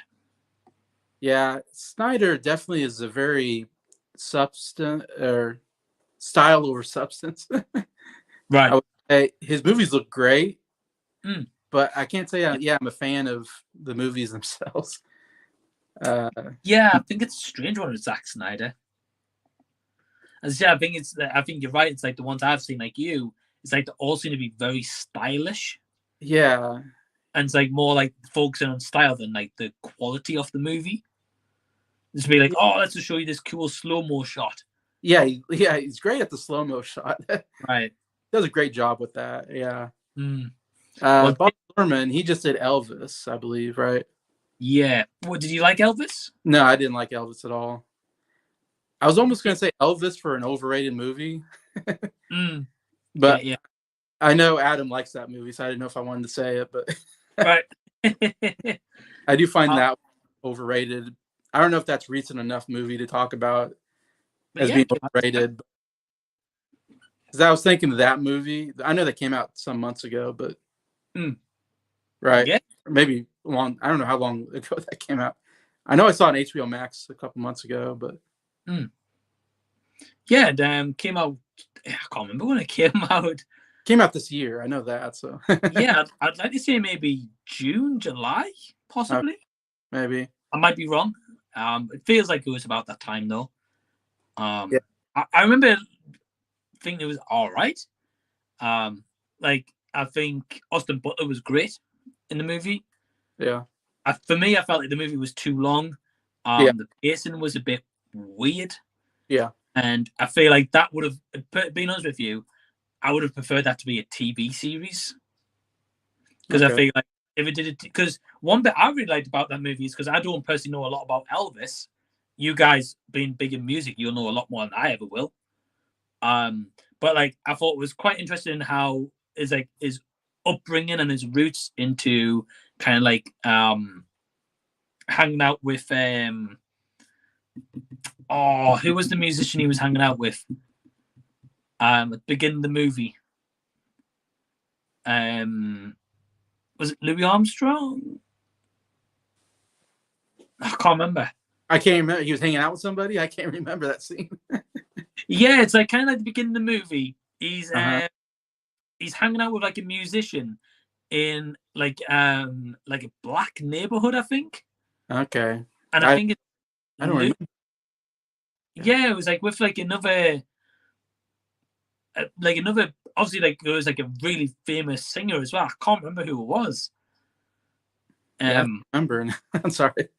No, it's okay. But the point I'm trying to make is I like those scenes, and I thought the part where he was trying to transition into an actor, I thought, okay, cool. Like, how does that all play out? But then they go through the whole like 10 years or whatever he did acting in like a minute. Yeah. And I was like, I want to see more of him as an actor and like how that was all, because I haven't seen any of his movies. So yeah, I felt like that would have worked better as a TV series. But yeah, you're right about Elvis. Like, it's not one I've rushed to rewatch or fancy rewatching. Nah. It's funny. I was talking to my uncle and aunt this last month, and they're in their 70s, and so my aunt, she's like right at the right age that she was a huge Elvis fan when Elvis came out, right back in the 50s, and so and I told her I had a YouTube channel. And she's like, "Oh, really?" So I was telling her about my, I talk about music and stuff and movies. And she's like, "Oh, have you seen the Elvis?" And I'm like, "Yeah." And she's like, "Oh, wasn't that so good?" And I'm like, yeah, it was good. Like, I didn't want to tell my aunt, like, I hated the movie. I want to be nice, because you never want, when someone says they love a movie, you don't want to go, "Oh yeah, I hate that movie." So yeah, I kind of lie I hate doing it, but I'm like, I kind of lied to her. I'm like, "Oh yeah. Yeah, that was a good one." Hey, I can imagine if she watches say if you do a top 10 of the year, and she's like, "Where's Elvis, Jason? Where's Elvis?" I know, and it's like, it's such an awkward situation when you get into that. I don't know if you've ever had that with somebody. Where just like, "Oh, didn't you love so and so?" And you're like, "Oh yeah, that was a good one." Like, right. Yeah, I've had that like a couple of times, and I think it's one of those as well, especially when someone's like really passionate about it. Yeah, and you haven't got the heart to be like, yeah, you don't want to spoil. I know you don't want to. Right. You don't want to disappoint him. I don't know. So you're like, yeah. Right. Yeah, I've had that as well, dude. So it's not just you. Lego News is saying, I realized this and it really annoys him. The Rise of Skywalker was the last time I saw Star Wars intro in theaters, and I believe it also annoys a lot of people. The Star Wars intro, so I'm assuming with the yellow text he's on about there. Huh? He says, I want to get the feeling of watching the Star Wars in the cinema again, where the movie isn't shit.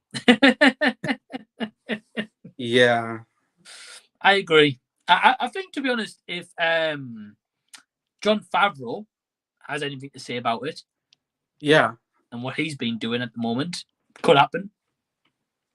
Yeah, because for me it was like when Disney started doing Star Wars, that was so exciting. I mean, anytime you get when Star Wars, you haven't had a Star Wars movie in a long time, and they're like, "Hey, here's a new Star Wars." It's like it's a big thing in the world, because you're like, "Man, I'd love to see a new Star Wars," And so then they started doing these Star Wars, and I was just like, "Oh no, this is not very good."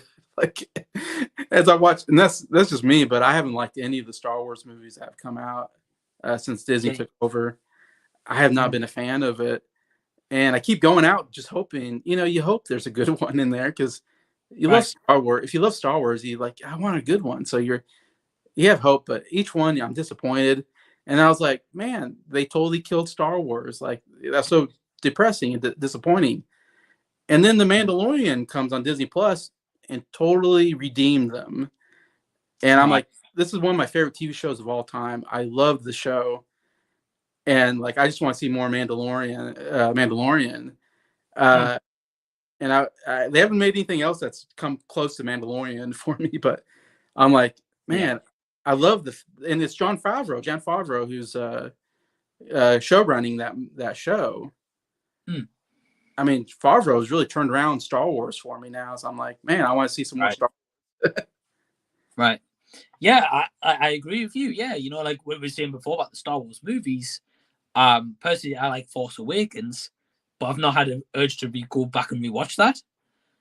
Whereas Mandalorian, I really enjoyed that series. I haven't watched Book of Boba Fett though. I've seen the first episode, and that was kind of it. I've heard it's not going to be that great, apart from the episodes when the Mandalorian's in them. Yeah. Well, he shows up for the last 3 episodes, so it's like Mandalorian 2.5. Right. It's like you almost kind of have to watch it before you watch Mandalorian 3, because it's such a big there's such a big plot point in there that affects the Mandalorian 3, so season 3. Yeah, I think for me, what I'm personally probably going to do is I'm probably going to do it where I sit down at some point and I watch all the Star Wars movies, at least the first 6 anyway, and then I'm probably going to go back and rewatch Mandalorian season 1, rewatch season 2, and Boba Fett, just so at least I know like fully what's going on for season 3. But then I've heard like it helps if you watch like Rebels and Attack of the Clone Wars and stuff like that. Yeah. But I've never seen them. Yeah, that takes a little while to get through. There's several seasons. Right. So yeah. Like sometimes I have enough time to watch a movie, not 8 seasons of Clone Wars. Yeah. Yeah, it's crazy. But Lego News also saying, honestly, I would love to see Lego sets based on Power Rangers, because that was a show very important to my childhood. I'd also like to see Power Ranger Lego sets one day. Okay. Yeah, that would be pretty cool. I mean, they've got like kind of schemes when they do like Iron Man figures in Lego. So it's not too much different to that, like at least the earlier ones. I was thinking it's just a case of if there's a need for it, because at the moment you get Power Rangers, I guess, on TV still. Because I know they tried to do a movie a couple of years ago, but it was basically Power Rangers with Krispy Kreme, from what I remember. I don't think it was that well received either, so I think they're rebooting it again, I think. From what I heard, anyway, I might be wrong, but I think I heard that anyway. Yeah, I didn't see it, so I don't remember what happened with it. Kind of came and went, didn't it? Or pretty much, yeah. See, I saw no one talks about it.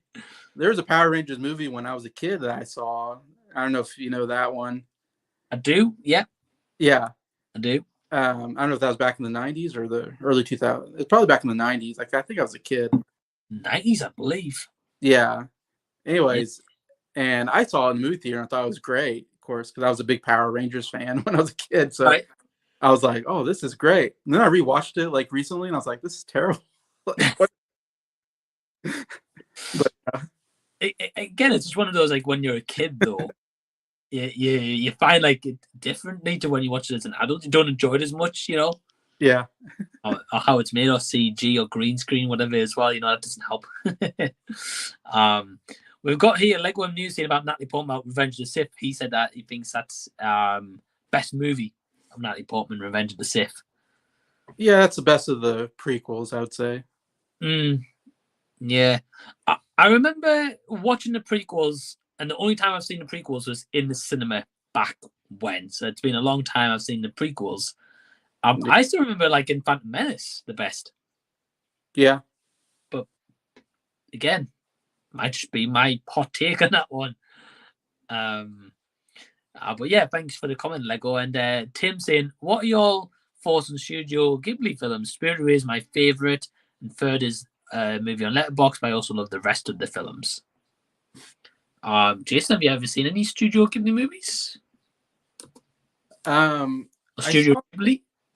I saw Spirited Away a while ago because that came out early 2000s, I think. Think so, yeah.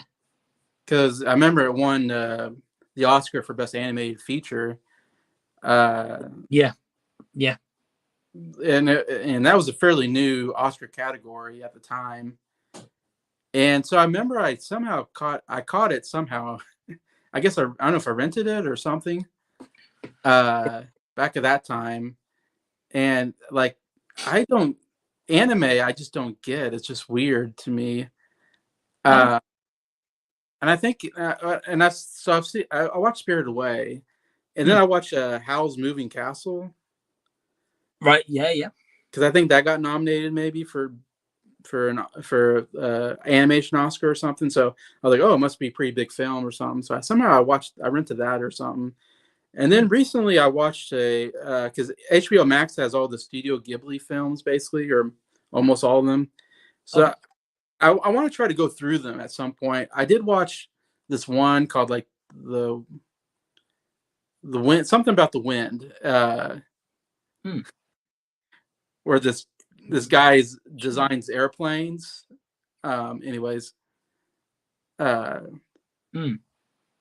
I watched it, and it's like I wasn't crazy about it. And I think it's just that for me, like, 'cause when I watch animation movies, I think of them as comedies. Right. Like I watch Toy Story or something like that. I love those movies because they're funny. Of course, you watch anime, they're really not funny. They're like very serious. And right. I had some disconnect with watching it and just being like, wow, this is so serious. It's a bit of a tough one because like with anime is firstly it depends like which movie you watch or like how you're introduced to it. Because like you're saying, like Jason, like Toy Story, for example, with animation, as you said, it's like comedy, it's like a different kind. With anime itself though, there's some that's like really serious, and then there's some that's like just purely just all comedy. It really just depends on like which ones you watch. The examples that you mentioned, I think, are more serious ones, like the movies. So at least you can give an answer for this one because I've actually looked there when I was looking away. I was actually just on my laptop typing in Studio Ghibli movies. I've seen none of them. Oh, really? Okay, I thought you were more of an anime guy than I was. So. Well, I am. Yeah, like don't get me wrong. Like I don't get me wrong. Like I love anime. Yeah, it's just for me, for whatever reason, none of those movies titles have like ever screamed out, being like, I need to watch those movies. I guess the only one is maybe Spirited Away because I've heard so much like great stuff about that animation. Yeah. But the rest, but then I just haven't seen them. I just haven't had like that urge to go back and like be like, oh right, I've got 2 hours.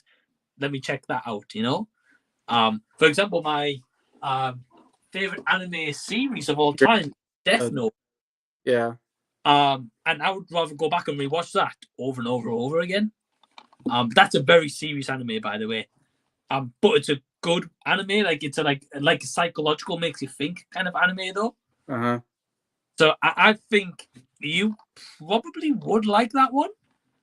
I would love to know your thoughts one day if you ever checked it out. I would honestly love to know your thoughts. Not saying you would, but I would love to know your thoughts. You always get me on that, Mike. What's that? I'm like, I don't want to watch a movie, and then you'll go, I'd love to hear your thoughts. And I go, I got to watch it now because now Mike wants to hear. Well, it's a tough one because, like, for example, when we were talking about Blonde. Blonde was the one you got me to watch. You didn't want me to watch it. But because I think it is, I think also what kind of helps with that is like you'd said you'd started it. Yeah. So, you've got to finish it now. I want to hear the rest of your thoughts. Because you said, like, I've got 40 minutes in, and I was like, well, watch the other 2 hours. I want to know the rest of your thoughts. I know. I was like, darn it, Mike, I'm going to watch it now. And then I watched it. But at least you can say you've watched the movie and you hate it. Yeah. It provides content for my channel, so I guess I might as well watch it so I can rant about it later. And it's definitely gone on your worst list of the year. Oh, definitely. Yeah. Yeah. Are you gonna do like a top 10 worst of the year? Yeah, I've been thinking about. Yeah, I'm gonna do something with like my favorite and least favorite. You should. I think that would be good.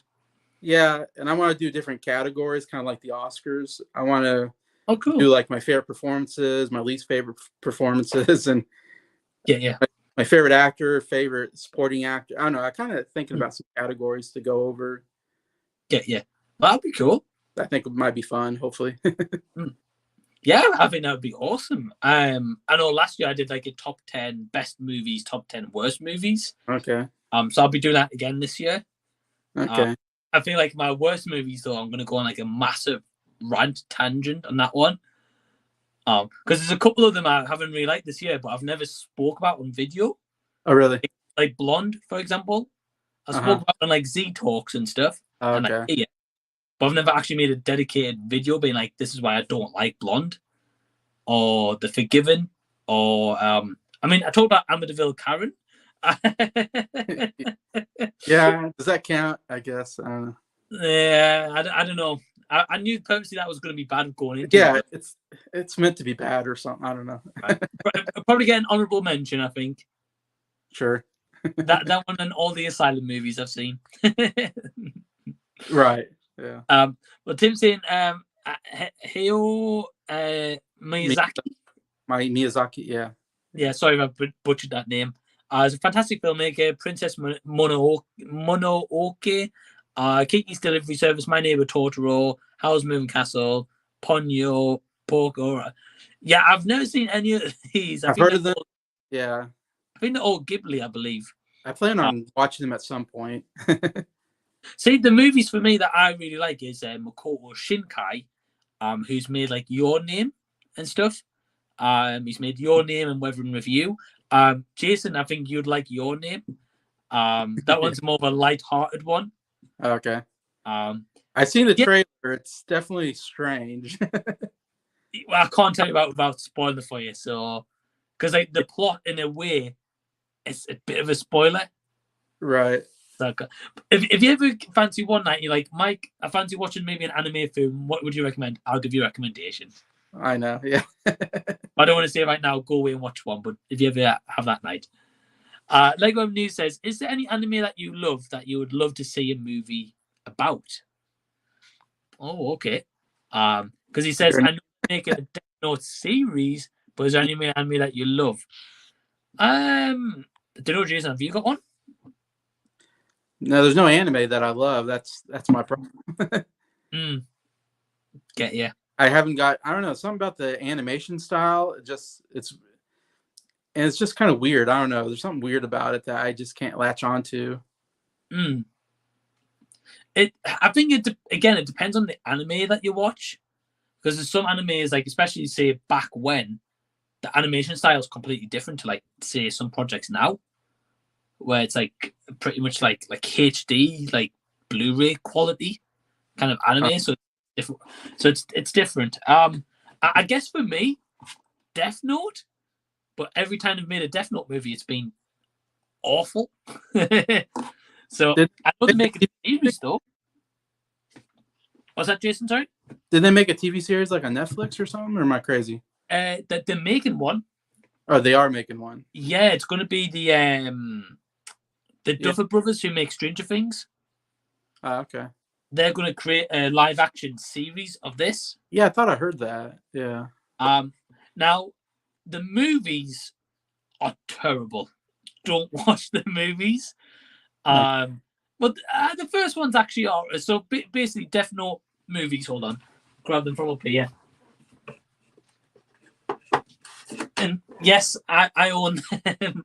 even if the so basically in 2006, quick backstory, they made the original anime from the manga.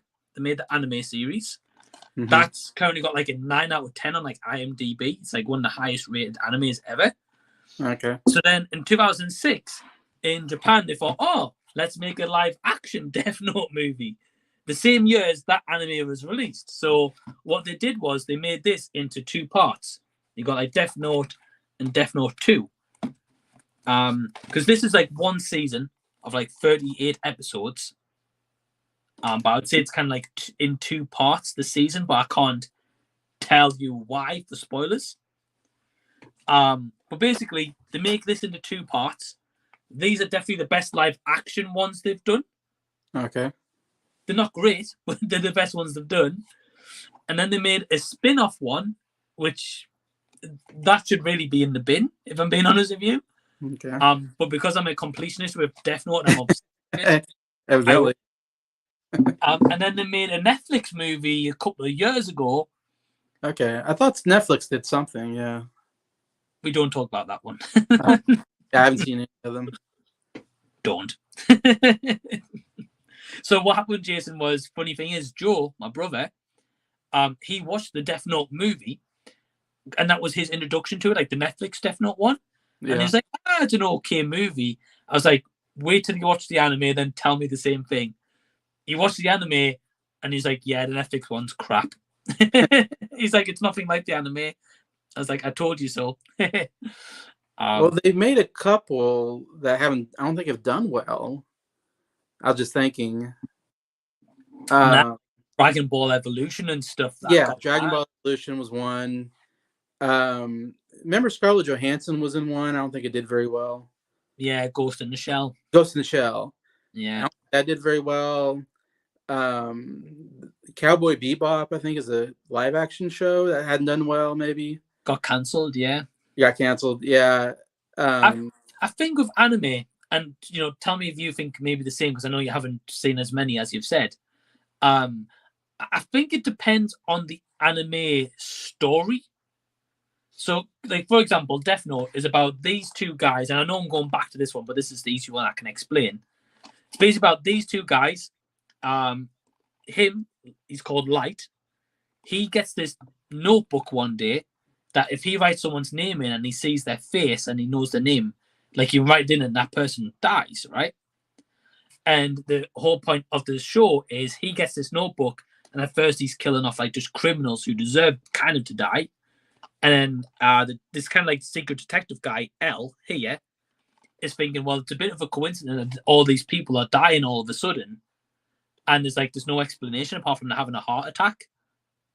So he thinks there's someone behind all these deaths. And that's what your story is. Like, they're trying to like outwit each other. So it's got like no like big special effects or nothing like that.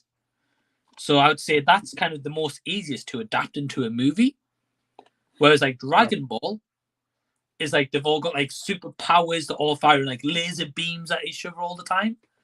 So I think like trying to get like a human actor to do that kind of corny, like fire a laser beam like that, yeah, it doesn't work. Okay. That's just my opinion anyway. Avatar, The Last Airbender, that's the other one I was thinking of. Did really terrible. M. Night Shyamalan or whatever. Right, yeah, and people don't like that either. Oh yeah, terrible. But again, with Avatar, I haven't seen it, but from what I know of it, it's like all about like these beings using like powers. Yeah. And if it doesn't get like a budget of like say like a big Marvel or DC project, the CG is gonna look terrible. Especially when they're like, oh, let's summon a fireball and shoot a fireball. It's gonna look crap. So people's straight is gonna be like, well, that's a terrible movie. So I think with anime, I think it depends on the anime itself, and if it's a one that's not got special powers and a simple story, of it's like a okay, maybe. Yeah, that again, it's just my opinion on it anyway. Yeah, and that's why there's not been enough like good ones or any remember. Think so. Right. Well, I guess like in a way to compare it is like Sonic. Yeah. I know like Sonic's not really animation, more like video game. I guess like animation there, but a live action Sonic, they do like I think really good job of like showing like him when he's running around like in you know in the games when he's running around in the like the hills and stuff and he's collecting the rings and that. I think they do that quite well in the movies. I know you like the Sonic movies. Yeah. Yeah. Sorry, we asked me a question. I didn't quite. No, I was just saying, like in terms of like animation, like I think like Sonic's done pretty well. The animation done well. Yeah. Yeah. Well, Tim's saying, Jason, the movie you're referring to is The Wind Rises. Yeah, The Wind Rises, and it's like okay. Didn't like, yeah, I didn't love it or anything. It's just some interesting ideas in there. The guy wants to design airplanes for a living, and it's during like right around World War II. So then he kind of ends up having to build, World War II airplanes that cause a lot of destruction. So there's kind of an interesting idea behind like he doesn't want to build airplanes to kill people, but that's what he ends up doing. I don't know. So there's some interesting ideas in there. But like I said, anime, I just haven't quite gotten into. I want to watch some more. Get you. Yeah. Again, if you want a recommendation, let me know. Because anyone for like who's new to anime, for me, I always try to give them like a recommendation that's something like I'd think they might like that one. Right. So it all just depends. But that one about building the plane sounds pretty cool. Yeah, there's some interesting ideas in there for sure. Sounds pretty cool.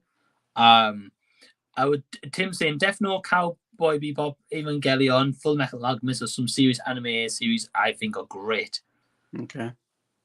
Yeah, I think everyone's taste is a bit different. Again, I can definitely agree about Death Note. I haven't seen the rest of them.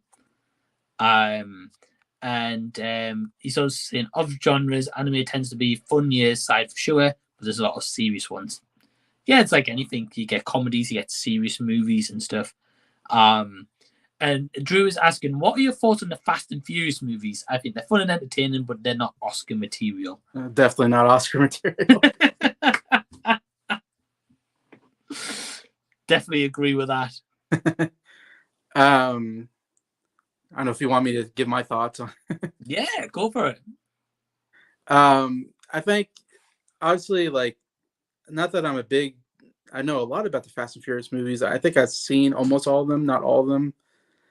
I remember the first one coming out, and of course it was just a movie about street racing or whatever with Vin Diesel and Paul Walker, and then there's like a scene where Vin Diesel is kind of a bad guy, really. Like him and his gang are they're robbing like semi trucks and stealing DVD players, which really it's a weird plot point. We're gonna steal DVD players, I guess, and sell them on the market. I don't know. That's like okay. I guess it's a way to make money. Like nobody buys DVD players anymore. But yeah, yeah. And I didn't think it was like anything special. Like, I mean, if I'd be perfectly honest, as like I think I saw it on TV or something, and it's like if I'd be perfectly honest, like I watched it because there's like good-looking women on the show. That's maybe the only reason. Because I knew there was like some good-looking women, so I'm like, okay, I'll watch this, and then I'm like, okay, I'm bored. And then around 4 or 5, it all of a sudden switched to an action flick. And Vin Diesel was gone, I think, for a lot of the. He wasn't in 2 or 3, I want to say, or I don't know the history quite as well, but I know somewhere in there they switched and made it like this big action flick, and that took off really good, and that's why they made like 9 of them or something like that now. Yeah, 9, I think. Yeah, and so I want to say around 5 and 6. I like those. When they brought Dwayne Johnson in, I thought it was great when he came in. I thought there's some really good action sequences, and I like Dwayne Johnson. About any time he comes to a movie, it usually makes the movie better. Yeah. You know, and so I remember really liking like 5 and 6 and 7, but then 8 and 9, I don't know. I haven't really liked it. Just gone too far off the rails for me. Yeah. I don't know. That's my feeling. Yeah. I agree literally with yourself. Yeah. Like you're right. The first 1 or 2 was like just like a simple story about street racing. It's about street racing. Which you'd think Fast and Furious about cars. Yeah. Same as you. I thought, they're not too bad. At least there's some kind of story here. Yeah. And I think after that, I didn't watch any for a while. Then I think it might have been number 6. I checked out the one after The Rock's introduced to like the next one. Yeah. And I watched that one and I'm like, I'm checked out. Oh, really? because there's a point in that movie. I'm pretty sure it's number 6 anyway. I might be wrong. It's 6 or 7. I can't remember which one. I can't remember. They all blur together. Right. But there's a specific scene in one of those movies where Vin Diesel's driving along. He gets to like an edge of a cliff and he's like surrounded by cars in like a circle. And he's like, oh, where do I go, right? So he decides to drive off the cliff. Yeah. And then the car's obviously totaled being off the cliff. I was like, right, fair enough. He gets out of the car and he's got like a little scrape on his head. Yeah. I'm like, have you not got whiplash? Have you not got like cuts of like the car, especially like hitting rock after rock after rock going on the way down? And it was literally that point in the cinema. I was like, I give up. I was like, I can suspend disbelief, but I was like, that's just too much. I think that's the problem with the movies right now. Right. They're so ridiculous. Like the one character like has amnesia, or I think she's supposed to be dead. I think okay. The girlfriend, Vin Diesel's girlfriend in the movies, I think there's one where she dies and you're like, oh, she's dead. And then the next one she's back. You're like, oh, she's not dead. And it's like, oh no, now she has amnesia and she's working for the bad guy. And you're like, what? Like there's some really crazy ideas where it feels like, and this is my problem with, if I can go on a rant here. One of my biggest problems with movies like this is, for me, if a character dies, I want him to be dead. I don't want him to come back. I don't know. Because then if you keep killing people off and they come back to life, and it's like, well, what's the point? Death doesn't matter anymore. And I feel like death should matter. It gives it more stakes. It makes the movie, gives the movie stakes, like, oh, people can die, there's something, serious about it.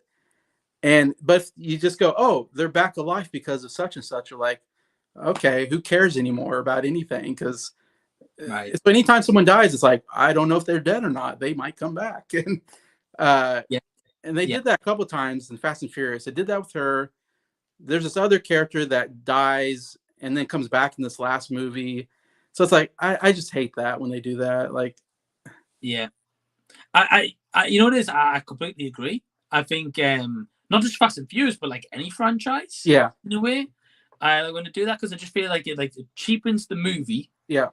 And it's almost like that the companies haven't got like the balls to commit to the decision. Right. Yeah. Like for me, like I agree with you. I think one of the worst I've noticed about that is like Marvel. Like every time I watch a Marvel movie and that happens, I'm like, well, they're not dead. Like in Border and Thunder, Natalie Portman dies in that movie. Yeah. Jane Foster dies right at the end, and I'm like, thank you, Marvel gods. And then the post-credit scene, they're like, nah, she's just in Valhalla. She'll come. Valhalla, yeah. And then Idris Elba's there as well. Yeah. And I'm like, well, he died 2 movies ago or whatever, 3 movies ago. So it's like with Marvel, especially, I've noticed, is like they can't commit to having someone killed. And like Vision died, but they thought, oh, we'll bring in White Vision. So he's still under contract with us, but he's just be a white version now. Yeah, that's true. Yeah. So I agree with you. I think a death in the movie is, and then to bring them back without a very, very solid reason, it just cheapens the movie. Yeah, and I'll bring that back to Star Wars. I hate that they bring Palpatine back. Right. In my mind, like I almost want to forget those movies exist, because in my mind, Palpatine died in episode 6 or whatever. And I don't want him to come back. I thought that was so stupid. Like, yeah. Well, the thing is, it didn't serve a purpose to it, though. Yeah. Again, like something like that where a character comes back is, we were talking about earlier, Spider-Man No Way Home. They brought back Garfield, they brought back Tobey Maguire, but they give them purpose to bring them back.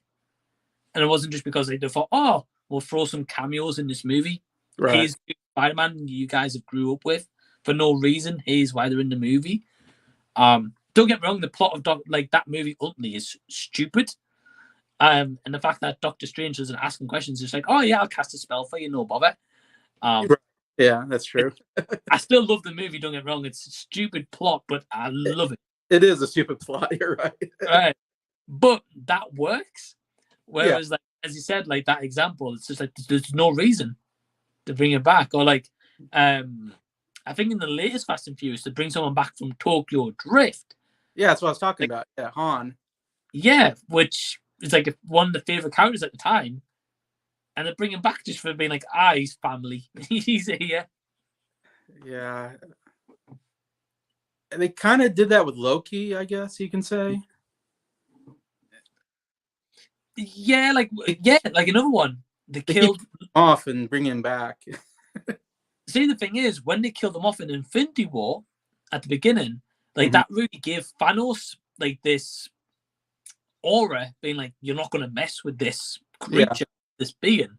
Yeah. And you're like, wow, killed Loki in front of Thor, give Thor a reason to be like, I really want to kill this guy. Yeah. And then ultimately Loki's not dead, and by the time they wrap up the Loki seasons, however many they make, because they'll tie him into the movies again at some point, Thor's going to be like, oh, so you're not dead again. Right. You know, like, it's just as it's just that commitment. Like, if they're going to, for me, if a studio's going to kill off a character, kill off the character. Yeah. Whatever reason, kill them. Don't bring them back just because fans might be in uproar or be like, why did you do that for? Yeah. Obviously, someone ultimately's made that decision, be like, let's kill this person off. So, yeah, I agree. I like Fast and Furious. I've heard the latest Fast and Furious to go to space. I was like, what? Oh, yeah. Nah. They're just street racers. Why are they? Right. I like, how did it go from selling DVD players to space? We need you to save the world. It's like, they're street racers. Oh. I wish one day Marvel would make a movie against these superheroes, against Vin Diesel and his crew. Oh, I know. Yeah, you think that's where it's going. Might as well. I mean, like what I'm saying at this point, Fast and Furious is not going to space or a different planet, but a different universe. It's a multiverse of racing to the Fastverse. Yeah, there you go. Might as well be, yeah. Tim saying Fast and Furious, everything I wish every live action animation was. Dumb, stupid, hilarious, fun. Yeah, it's a point where it gets past that though.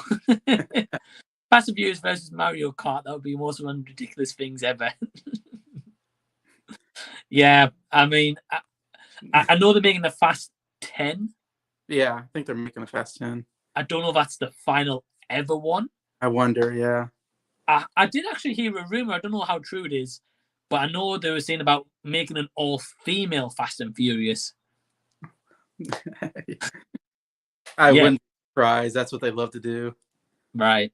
I wouldn't be watching that. They take a franchise and go, let's put all women in it, and then it does terrible. Right. And I just think it's a case of like, I think they just need to finish that franchise. Obviously, it's making enough money. Universal's just like, right, let's pump out another one. It's making tons of money, yeah. But I mean, it's like passion, I guess. Yeah. It's like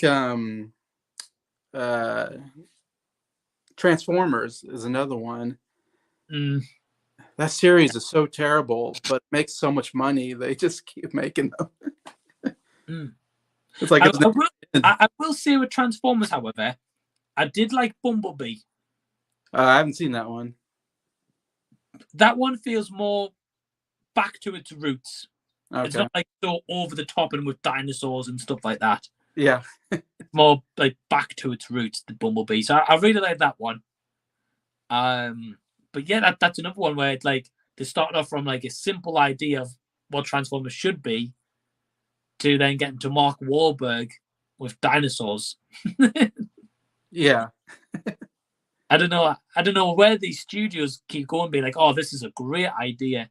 Or like that, what you say about that channel, about the pitch meetings. Yeah.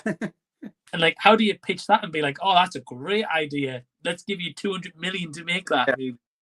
Yeah, I know. Yeah. I don't know. Lego News saying this franchise should just end because even 5-year-olds will find these movies boring. Yeah, I agree. So I'll tell you what, I think we're pretty much going to be wrapping it up here.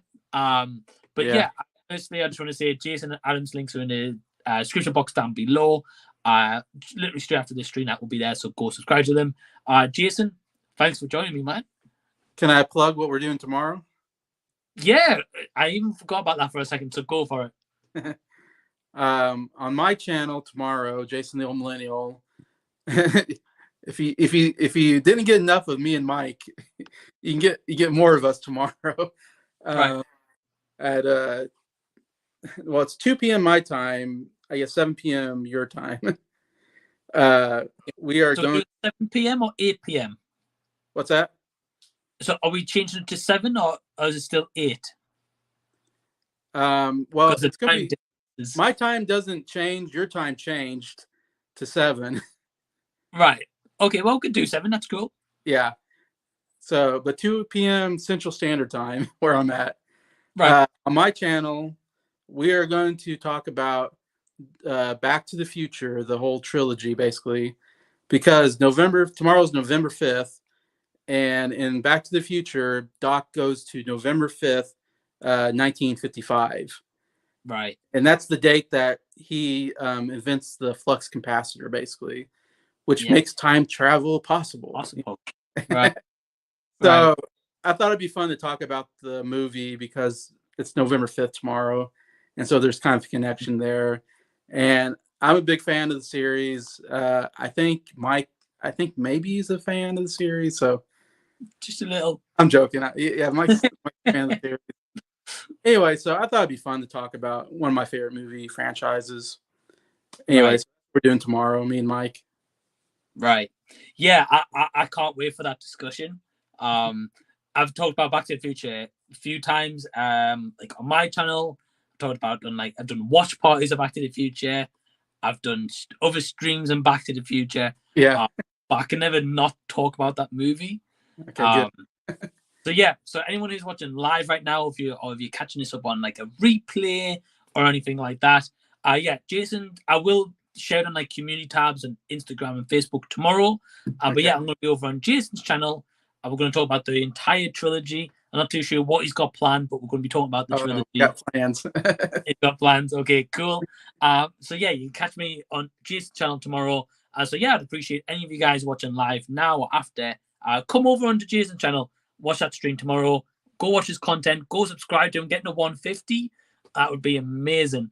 We've got Lego News saying, well, this was a great stream, and I think Hangout streams on Friday should be Friday because it's such a good day to have stream like this. Later, fellas, and have a good day. Thank you. Yeah, so Lego News, thanks very much, man, for watching. I know you've pretty much watched the entire stream, so thank you for your support, dude. Honestly, really, really appreciate it. And with Hangout and chats, just very quickly, I usually tend to do them just on the fly. Randomly. Like I don't want to set them like a set day and time because that's what I do for talks. So you guys like watch if you do. And I don't want to do like that twice a week, being like, right, every Thursday, Friday, you're going to see Z Talks and Hangout. Just doing whenever. But yeah, anyway, I've had Jason join me. Link to his channel is going to be in the description box. Tomorrow I'm going to be on his channel for Back to the Future. And until next time, I will see you. We'll see you later, guys. So see you, everyone. Bye.